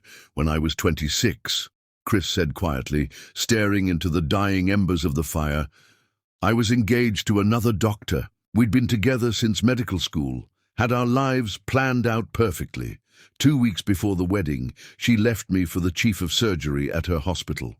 Older, more established, wealthier. She said I was a good man but a safe choice, and she wanted more excitement." Tina listened in stunned silence, having never heard this part of his past. "We're both carrying scars," he acknowledged, finally meeting her gaze across the shadowed room. "But maybe we could heal together." He shifted closer on the couch, taking her hand in his, thumb tracing gentle patterns on her palm, I love you, Tina, all three of you. Be my family before I take that transfer. Come with me to Baltimore. Let me love you properly." The naked vulnerability in his eyes nearly overcame her resistance. For a breathless moment, Tina allowed herself to imagine it, a fresh start in a new city, waking up beside Chris each morning, the twins growing up with his unwavering love and support, building a life together free from the shadows of the past. But the memory of hospital gossip still stung. Michael's legal threats still loomed, and the terror of risking her heart again still paralyzed her at the final hurdle. "I need more time," she whispered, the words inadequate against the depth of emotion between them, yet all she could offer in that moment. As the storm gradually subsided outside, settling into gentle rain that would nourish summer flowers, Tina and Chris maintained their vigil over the sleeping children, together yet separate, so close to something transformative, yet still held apart by the ghosts of past wounds neither had fully exorcised. Chapter 7. The Hospital Humiliation. Spring melted into summer, the rhythm of days marked by the twins' expanding vocabulary and increasingly independent spirits. The night of unexpected passion during the power outage remained unmentioned between Tina and Chris, though its memory lingered in charged glances and the deliberate distance they now maintained. The Johns Hopkins offer remained unresolved. Chris had requested an extension on his decision, but the deadline approached inexorably. Tina caught him watching the twins with particular intensity during his visits, as if committing their features to memory. An unexpected complication arose when Mercy General welcomed a new surgeon to its staff, Dr. James Reynolds, who had completed his residency alongside Michael years earlier. From his first day, Reynolds made his disdain for Chris apparent through carefully placed remarks about doctors who blur professional boundaries. "He's spreading stories about you," Jennifer warned during a visit, "implying you're being manipulated by a gold digger. It's affecting how some of the nursing staff perceive the situation." Despite Chris's attempts to shield her, rumors eventually reached Tina through Mrs. Abernathy, whose granddaughter worked in hospital administration. The knowledge that she had become the subject of hospital speculation reopened wounds that had barely begun to heal. When the invitation arrived for the hospital's formal summer dinner honoring tenured physicians, Tina's instinct was immediate refusal. Yet something in her rebelled at the thought of hiding, of allowing others to define her relationship with Chris based on malicious conjecture. "I'd like to attend with you," she told Chris when he called, "though I don't have appropriate attire." The package that arrived the next day proved to be a stunning crimson dress from Jennifer's favorite boutique. A note in Jennifer's handwriting read simply, "Make them eat their hearts out and put my brother out of his misery already." The night of the dinner, Tina arranged for Mrs. Abernathy to watch the twins overnight. The crimson dress fit perfectly, making her feel powerful in a way she'd forgotten was possible. Chris's expression when he arrived confirmed the transformation. He stopped in the doorway, eyes widening appreciatively. "You are," he began, then shook his head slightly. "There aren't adequate words." The summer dinner was held in the hospital's rooftop garden, transformed by twinkling lights and fragrant flower arrangements. As they entered, Tina felt curious gazes following them, some friendly, others speculative, a few openly hostile. Chris's hand at the small of her back remained steady, his presence beside her like a shield against judgment. Dinner proceeded smoothly, with speeches recognizing tenured physicians for their service. When Chris's turn came, he received a standing ovation for the rural outreach program that had become his passion project. Just as Tina began to think the evening might pass without incident, Dr. Reynolds approached their table, champagne glass in hand, an artificial smile in place. "Honeycutt," he greeted with forced joviality. "Upholding the department's reputation as always." Reynolds, Chris acknowledged coolly. And this must be the famous Mrs. Esterline, Reynolds continued, his gaze shifting to Tina. Michael mentioned you frequently during residency. The deliberate, name-drop silence nearby conversations. Tina maintained her composure, years of enduring Michael's public undermining having taught her to mask discomfort. He had quite a lot to say about his clingy, boring wife, Reynolds continued, raising his voice slightly. Said you trapped him with a pregnancy he never wanted. Reynolds, Chris warned, his voice dangerously quiet. That's enough. I'm simply making conversation, Reynolds countered with feigned innocence. Though I've always wondered, are those twins even Michael's? He certainly expressed his doubts. The implication of infidelity brought a horrified hush to the garden. Before Chris could respond, he stood with controlled fury. Apologize to her, he demanded, voice carrying in the sudden silence. Reynolds smirked. Just repeating what her husband told everyone at Riverside General, no offense intended. Before the situation could escalate further, Tina found herself standing, a strange calm descending over her. My children are the only good thing that came from my marriage, she stated clearly. They deserve better than to have their mother spoken about this way. And you, Dr. Reynolds, should focus more on your surgical outcomes and less on decade-old gossip. Your infection rates are concerning.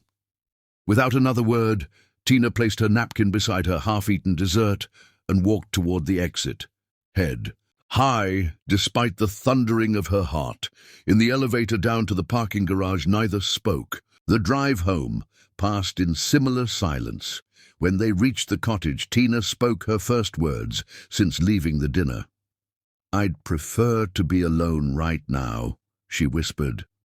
I respect that, but I'm not comfortable leaving you alone in this state, Chris replied. The moment her front door closed behind them, the dam broke. Years of accumulated pain, humiliation, and rage poured out as Tina rounded on Chris, fists striking his chest in impotent fury. Why? She demanded. Why does he still have this power? Why can they still hurt me? Why am I never free of him? Chris absorbed her anger without resistance, allowing her the release she'd denied herself for too long. Only when her fury dissolved into wrenching sobs did he finally move, gathering her gently against his chest as her legs gave way beneath her. I've got you, he murmured, as they sank to the floor together, his arms a safe harbor in the storm. Of her emotions, they remained there in the darkened hallway, Chris holding her through wave after wave of cathartic tears. When the emotional deluge finally subsided, she became aware of their physical closeness, of the steady heartbeat beneath. Her cheek raising her face to his, she found understanding in his eyes rather than pity. Without conscious thought, she lifted her hand to his cheek, thumb brushing away evidence of his own tears. You cried too, she whispered, the realization striking her deeply. Your pain is my pain, he answered simply. The kiss that followed held nothing of desperate hunger. This was healing rather than passion, comfort rather than desire, though elements of both simmered beneath the surface. When they separated, the air between them had changed, charged with possibility. Without words, Tina rose and extended her hand, leading Chris toward her bedroom for the first time. In the darkness of her room, with moonlight filtering through gauzy curtains, they came together with exquisite tenderness. Each touch, each kiss, was a question asked and answered, a wound acknowledged and soothed. Chris's reverence as he helped her out of the crimson dress made Tina feel truly beautiful for the first time in years. Just as they reached the moment of no return, Tina found herself looking directly into Chris's eyes. The naked love she saw, they're suddenly terrifying in its intensity. In that vulnerable moment, Reynolds' cruel words echoed back, along with every insecurity Michael had planted in her psyche. I can't, she whispered, pulling away. I'm sorry, Chris. To his credit, Chris immediately stopped, concern replacing desire. "What's wrong?" "I think we should create some distance," she said, the words causing almost physical pain. "For the twins' sake, they're getting confused about your role in our lives." It was a lie, and they both knew it. The twins had never been confused. They had accepted Chris as a fundamental part of their world. The real confusion lay entirely with Tina. Chris dressed in silence. Only when he reached her bedroom door did he finally speak. "Take all the time you need," he said softly. No recrimination in his voice, despite the pain evident in his eyes. "But don't push me away because you think you're protecting me, or because you think you don't deserve happiness. Neither is true." Left alone after his departure, Tina curled around his lingering scent on her pillow, body aching for his touch, even as her mind built higher walls against the vulnerability of love. "You deserve someone whole," she whispered to the empty room. The truth she couldn't yet face was that wholeness might not be a prerequisite for love, but rather its ultimate achievement, the result of allowing someone to love even the broken pieces, until they formed something new, something stronger at the mended places than it had ever been before breaking. Chapter 8. The Snake Incident. The weeks following the hospital dinner stretched into months with excruciating slowness. Tina and Chris maintained a strained politeness that wounded them both, their interactions limited to necessary communications about the twins.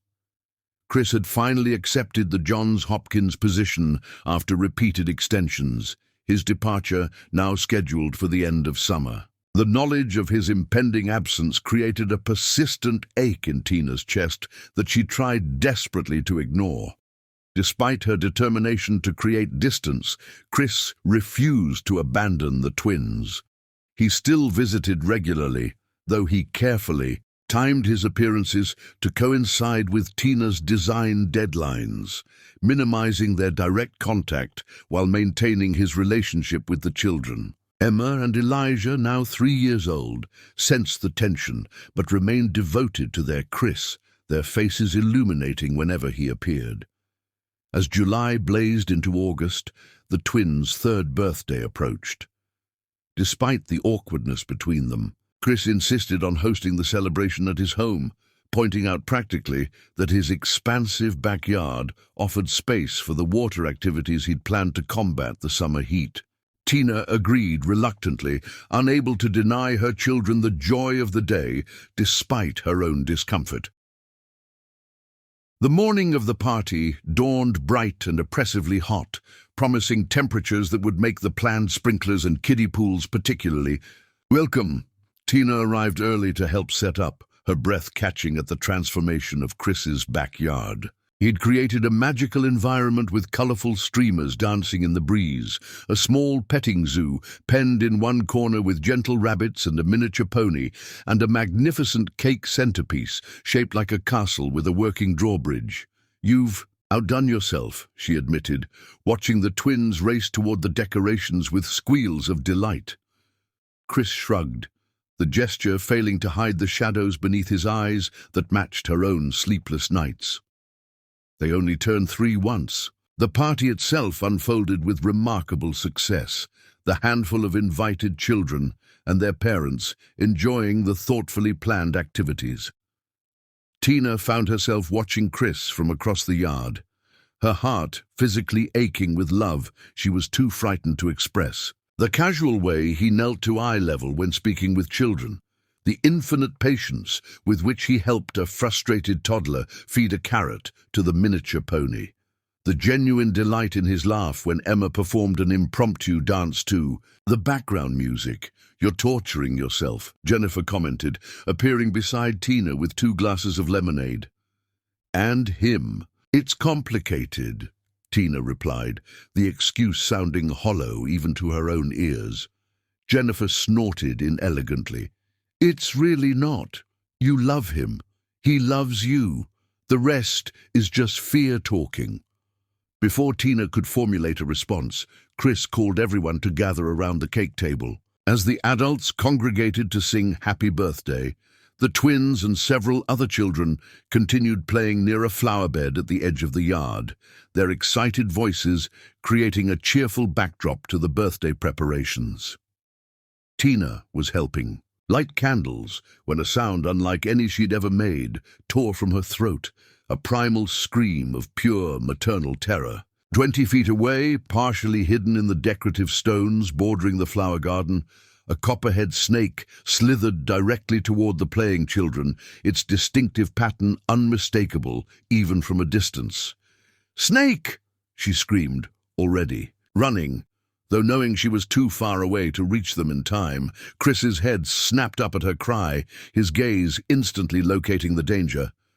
Without hesitation, he launched himself across the grass with athletic grace that belied his exhausting hospital shifts. Parents gasped and grabbed for their children as Chris reached the flower bed in seconds, placing himself between the venomous reptile and the oblivious twins.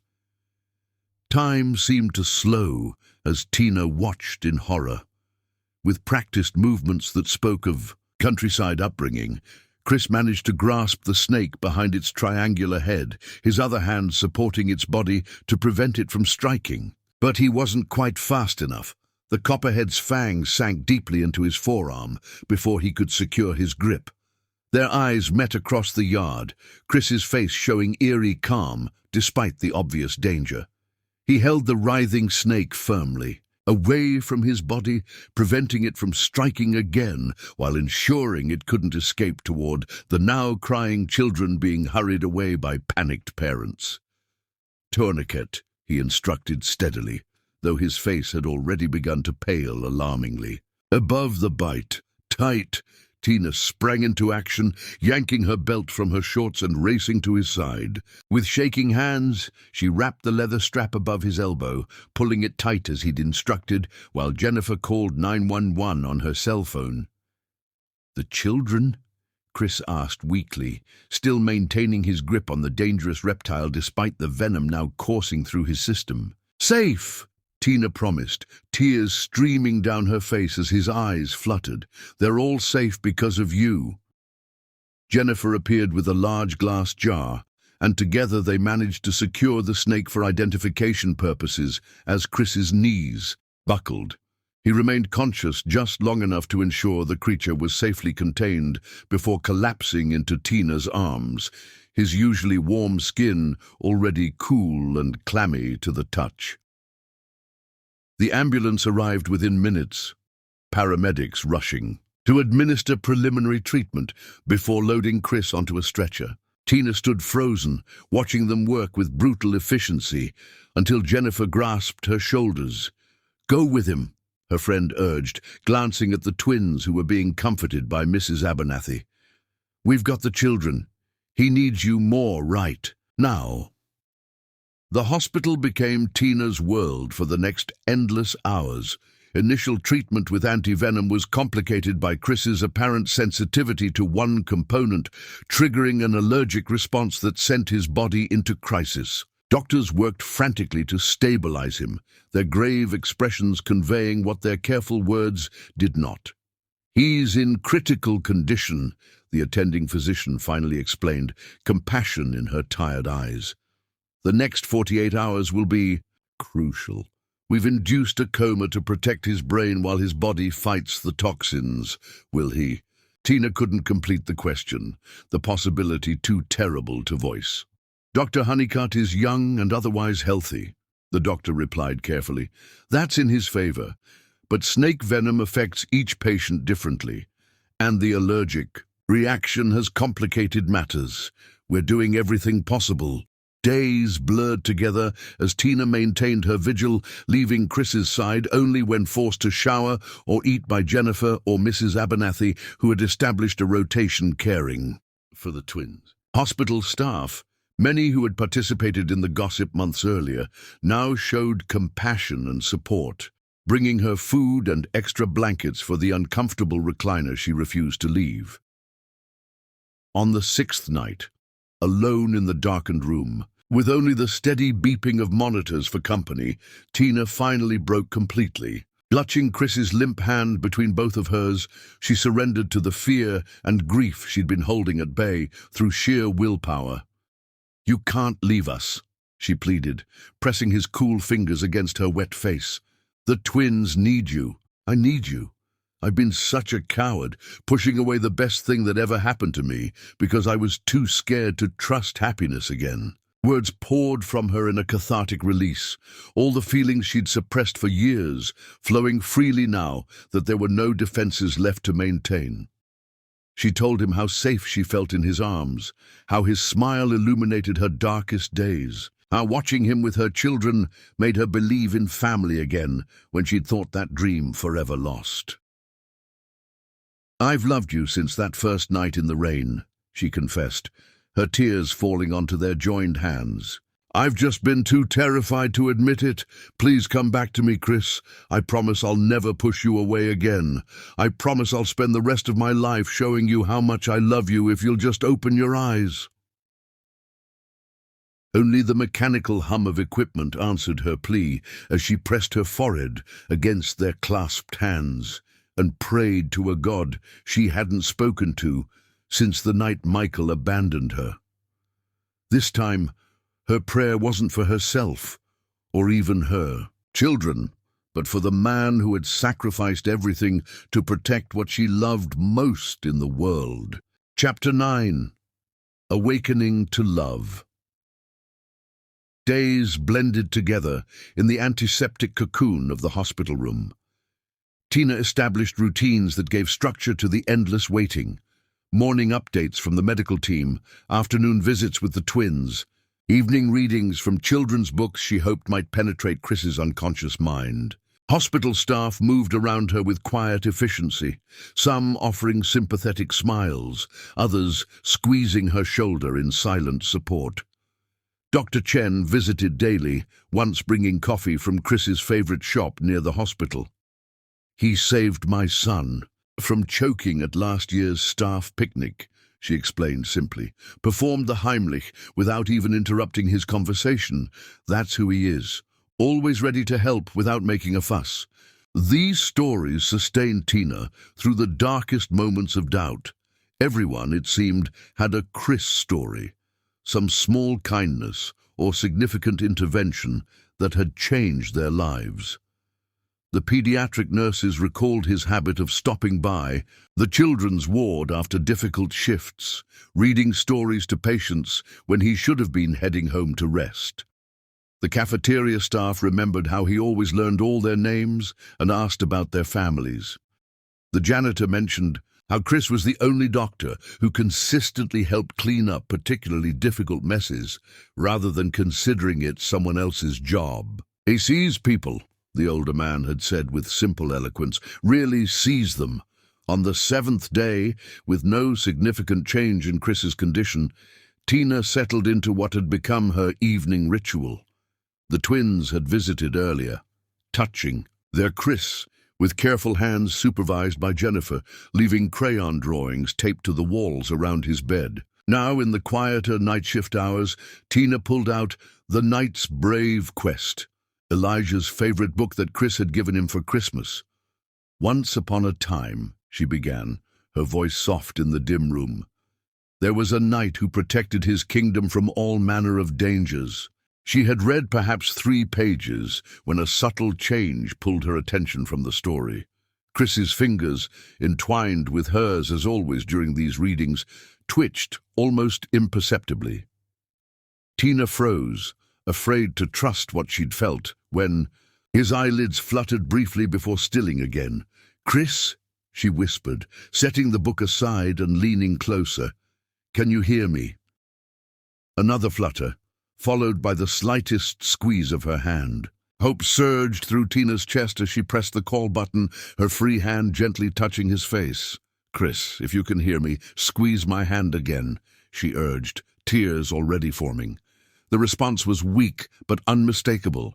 Within moments, the night nurse arrived, quickly assessing the situation before paging the attending physician. Medical staff converged on the room, checking vital signs and neurological responses with urgent efficiency. "He's coming out of it," the doctor confirmed, relief evident in her professional demeanor. Neurological responses are good.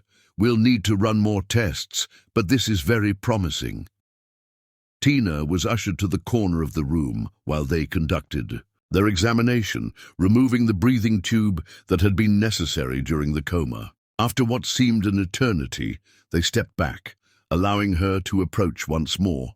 Chris's eyes opened fully for the first time in a week, confusion giving way to recognition as they focused on Tina's tear-streaked face. He attempted to speak, but his throat, raw from intubation, produced only a painful rasp.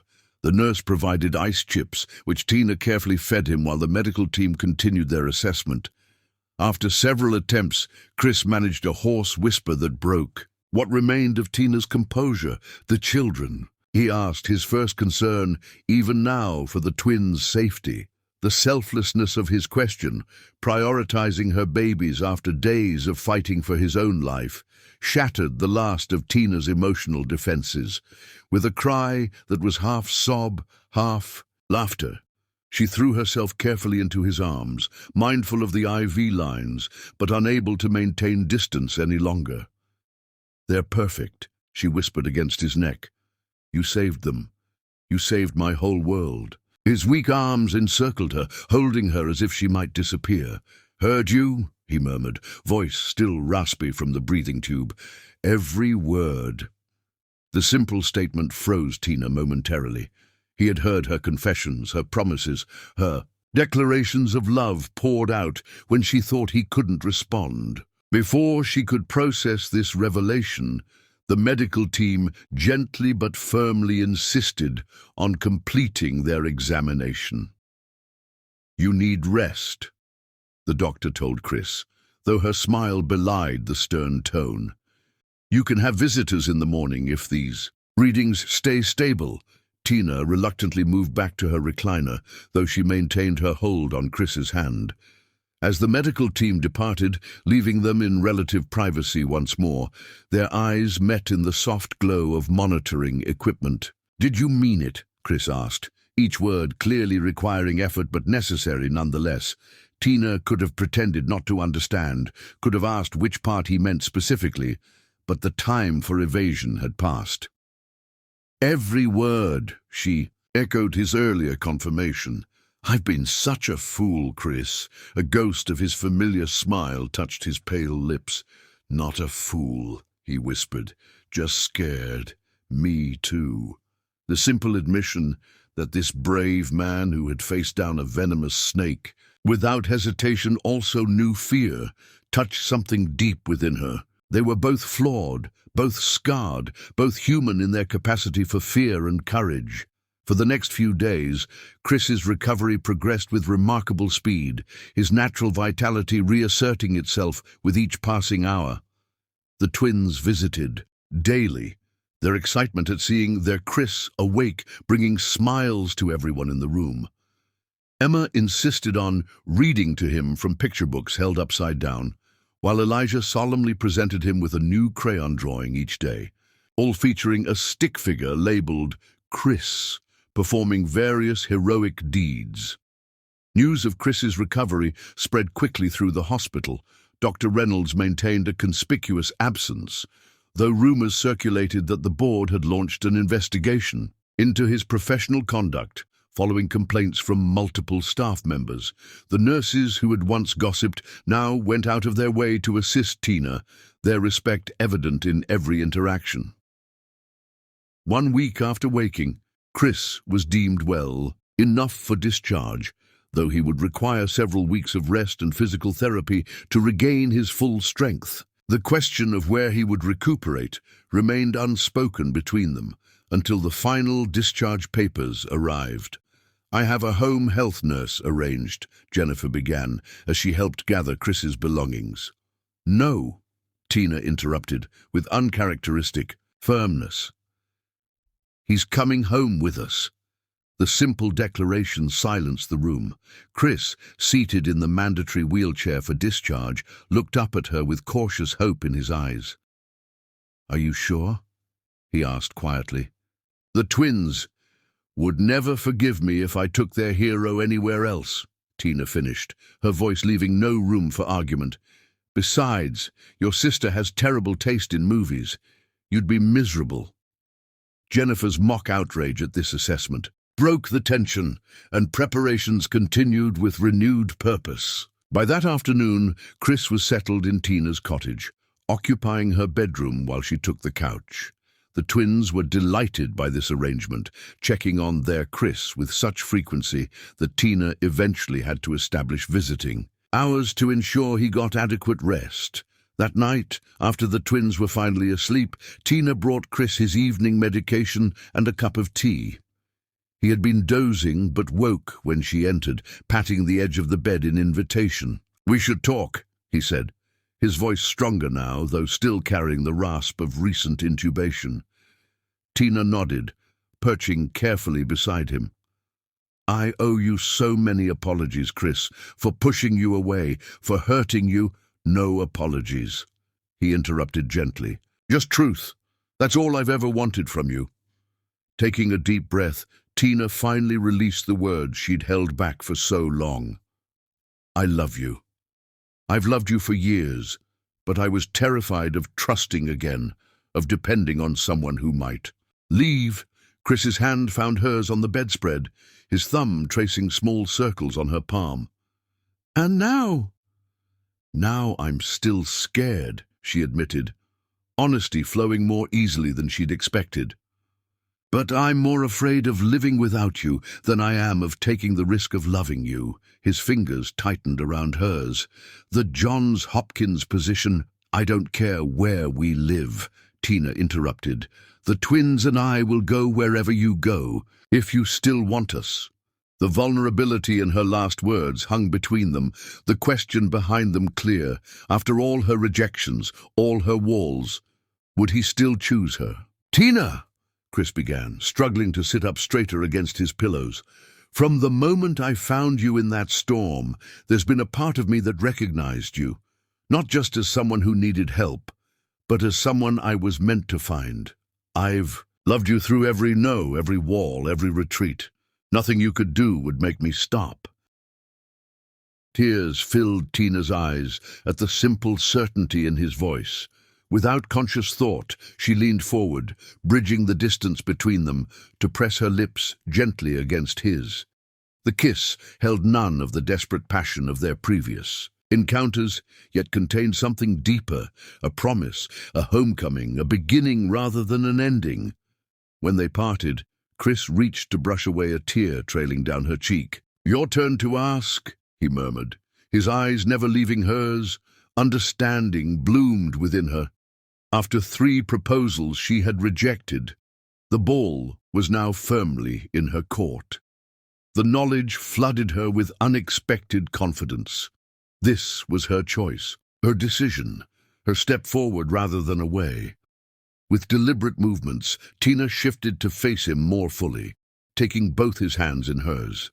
"Christopher Honeycutt," she began, voice steady despite the tears still glistening in her eyes, "will you marry me and make official what has been true for years, that you are the father of my children and the love of my life?" Joy transformed Chris's face, erasing the lingering traces of pain and fatigue. "Yes," he answered simply. "Today, tomorrow, forever. Yes." As moonlight spilled through the bedroom window, falling across their joined hands, Tina felt the final pieces of her shattered heart knit themselves together. Not into the same heart she had once possessed, that was impossible after all she had endured, but into something stronger, wiser, more resilient at the mended places. Tomorrow would bring practical concerns, telling the twins, planning for their potential move, negotiating the complexities of blending their lives officially. But tonight, curled beside Chris on the narrow bed, Tina allowed herself to simply exist in the certainty of being loved, completely, unconditionally, with full knowledge of her flaws and fears. His breathing deepened as he drifted toward sleep, his arm draped protectively across her waist, even in unconsciousness. Just before succumbing to her own exhaustion, Tina pressed a gentle kiss to his shoulder and whispered, "Thank you for waiting for me." Whether he heard her or not, the slight tightening of his arm around her was answer enough. Chapter 10. Full Circle. 2 months after the snake incident, autumn painted the hospital grounds in brilliant hues of amber and crimson. The same chapel, where the twins had been baptized shortly after their birth, now glowed with the soft light of candles and delicate arrangements of wildflowers, Chris's specific request instead of formal bouquets. "Ready?" Jennifer asked, adjusting the simple veil in Tina's dark curls. Tina smoothed her hands over the ivory silk dress, not white, but a warm shade that complemented her complexion and acknowledged the unconventional path that had led her to this moment. "More than ready," she replied, surprising herself with the absolute certainty in her voice. The past 2 months had brought whirlwind changes. Chris had recovered his strength through determined physical therapy, though a small scar on his forearm would forever mark his sacrifice. The Johns Hopkins position had been renegotiated to start in the new year, giving them time to properly blend their lives. Tina had expanded her design business to include clients in Baltimore, ensuring her career would transition smoothly with their move. Most importantly, they had told the twins about their upcoming marriage, a conversation that had proven anticlimactic when Emma had simply nodded and announced, "We know, Chris is our daddy," while Elijah solemnly offered his stuffed dinosaur in apparent celebration. Now, standing outside the chapel doors with Emma and Elijah dressed in matching outfits beside her, Tina felt none of the anxiety that had plagued her first wedding. This wasn't a fairy tale built on fantasy and projection, but a partnership forged through crisis, growth, and genuine love. The music began, not the traditional wedding march, but a gentle melody Chris had often hummed while rocking the twins to sleep. The chapel doors opened to reveal a small gathering of those who had witnessed their journey. Mrs. Abernathy dabbing her eyes with an embroidered handkerchief, Dr. Chen and her wife smiling encouragingly, hospital staff who had become friends, a few of Tina's clients who had become part of their extended circle, and at the altar, Chris, his tall frame highlighted by sunlight streaming through stained glass, his eyes finding hers immediately across the distance. The naked adoration in his gaze stole Tina's breath, along with any lingering doubts she might have harbored. The twins preceded her down the aisle, Emma tossing flower petals with theatrical flair, while Elijah clutched the ring pillow with grave responsibility. When Tina reached Chris's side, he extended both hands to her, an echo of how he had helped her from the mud that stormy night 3 years earlier. "You found me," she whispered, the words not part of any planned script, but emerging from some deep place of recognition. "I'll always find you," he promised, his voice husky with emotion. The ceremony itself was brief but meaningful, with vows they had written together during quiet evenings after the twins were asleep. They spoke of choice rather than fate, of partnership, through adversity, of the family they had built from broken pieces. When they exchanged rings, simple bands engraved with the date they first met, there wasn't a dry eye in the chapel. "By the power vested in me," the chaplain concluded with evident pleasure, "I now pronounce you husband and wife."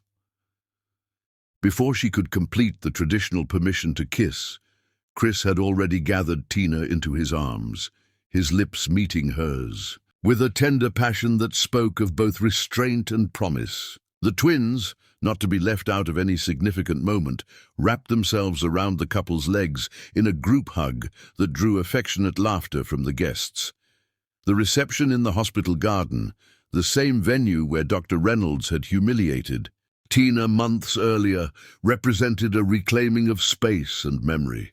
Tables draped in autumn-colored linens dotted the lawn, while fairy lights twinkled from tree branches overhead.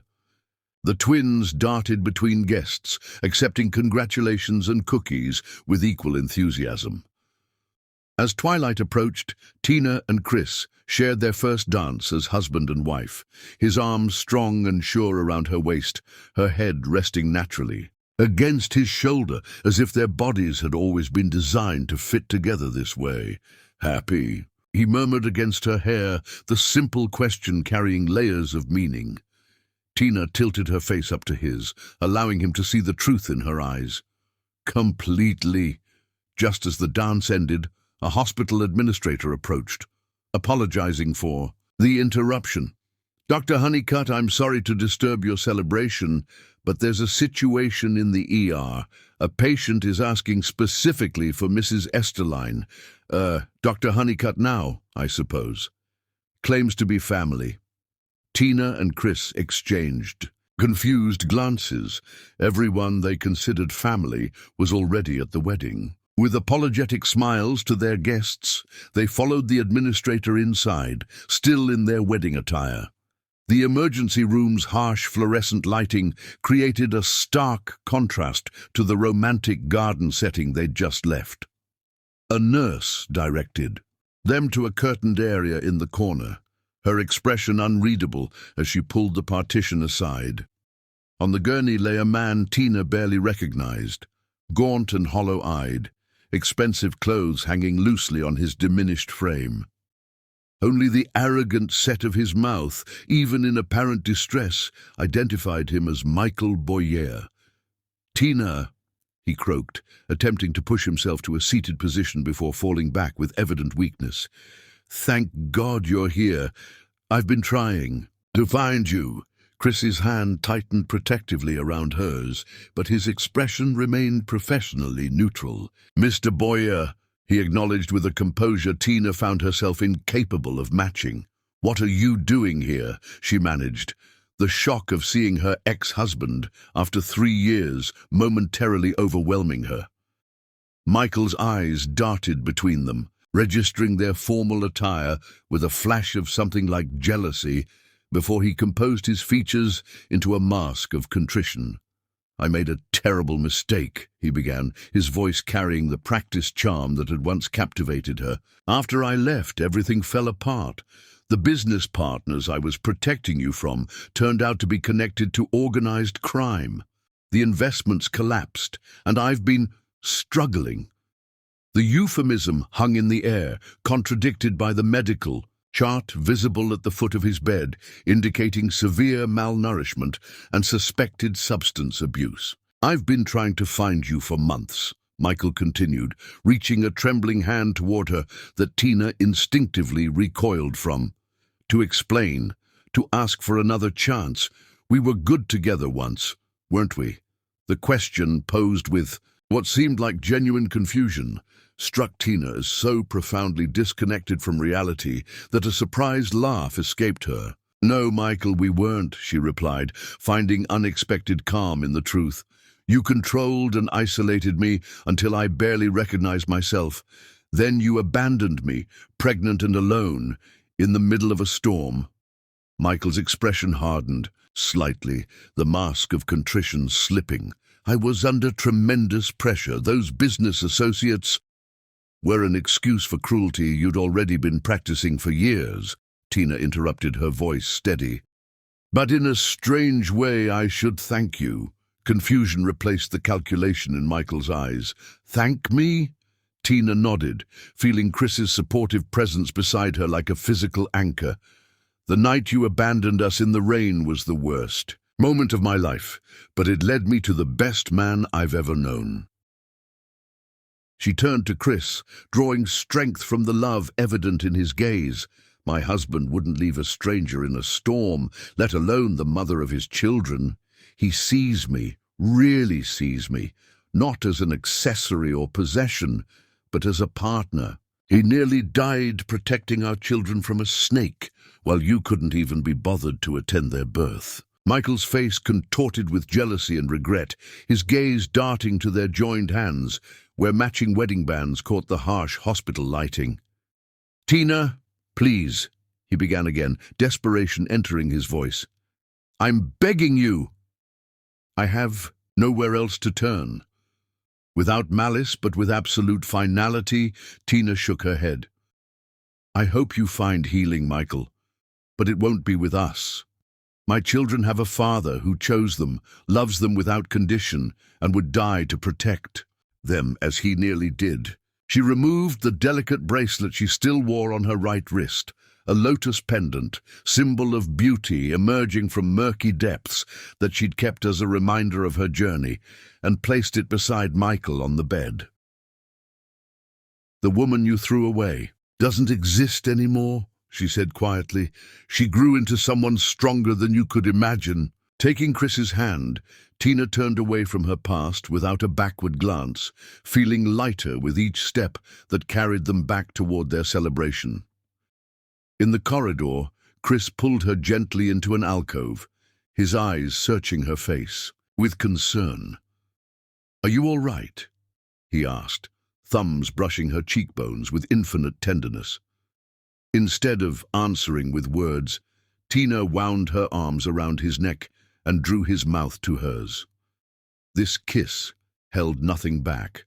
All the passion, gratitude, and love she felt expressed in the press of her body against his, in the subtle taste of champagne on his lips, in the small sound of need that escaped her throat as his arms tightened around her waist. When they finally separated, both breathless, Chris rested his forehead against hers. Mrs. Honeycutt, he murmured, testing the new name with evident pleasure. If you keep kissing me like that, we're going to scandalize the entire pediatric ward. Tina laughed, the sound free and uninhibited in a way she couldn't remember feeling before. I think I'm okay with that, Dr. Honeycutt. They returned to their reception hand in hand, the brief shadow of the past, unable to dim the joy of the present. As midnight approached, Chris led Tina to a quiet corner of the garden, where moonlight filtered through cherry blossoms that had unexpectedly rebloomed in the mild autumn. No regrets? He asked softly, always ensuring her happiness came first. About any of it? Tina's answer was a kiss that contained all the passion, trust, and love she had once thought impossible to feel again. The only regret would have been never finding the courage to love you, she whispered against his lips. As the reception wound down, they slipped away to the honeymoon suite Jennifer had arranged at the town's best hotel, their first night completely alone together since the twins' birth.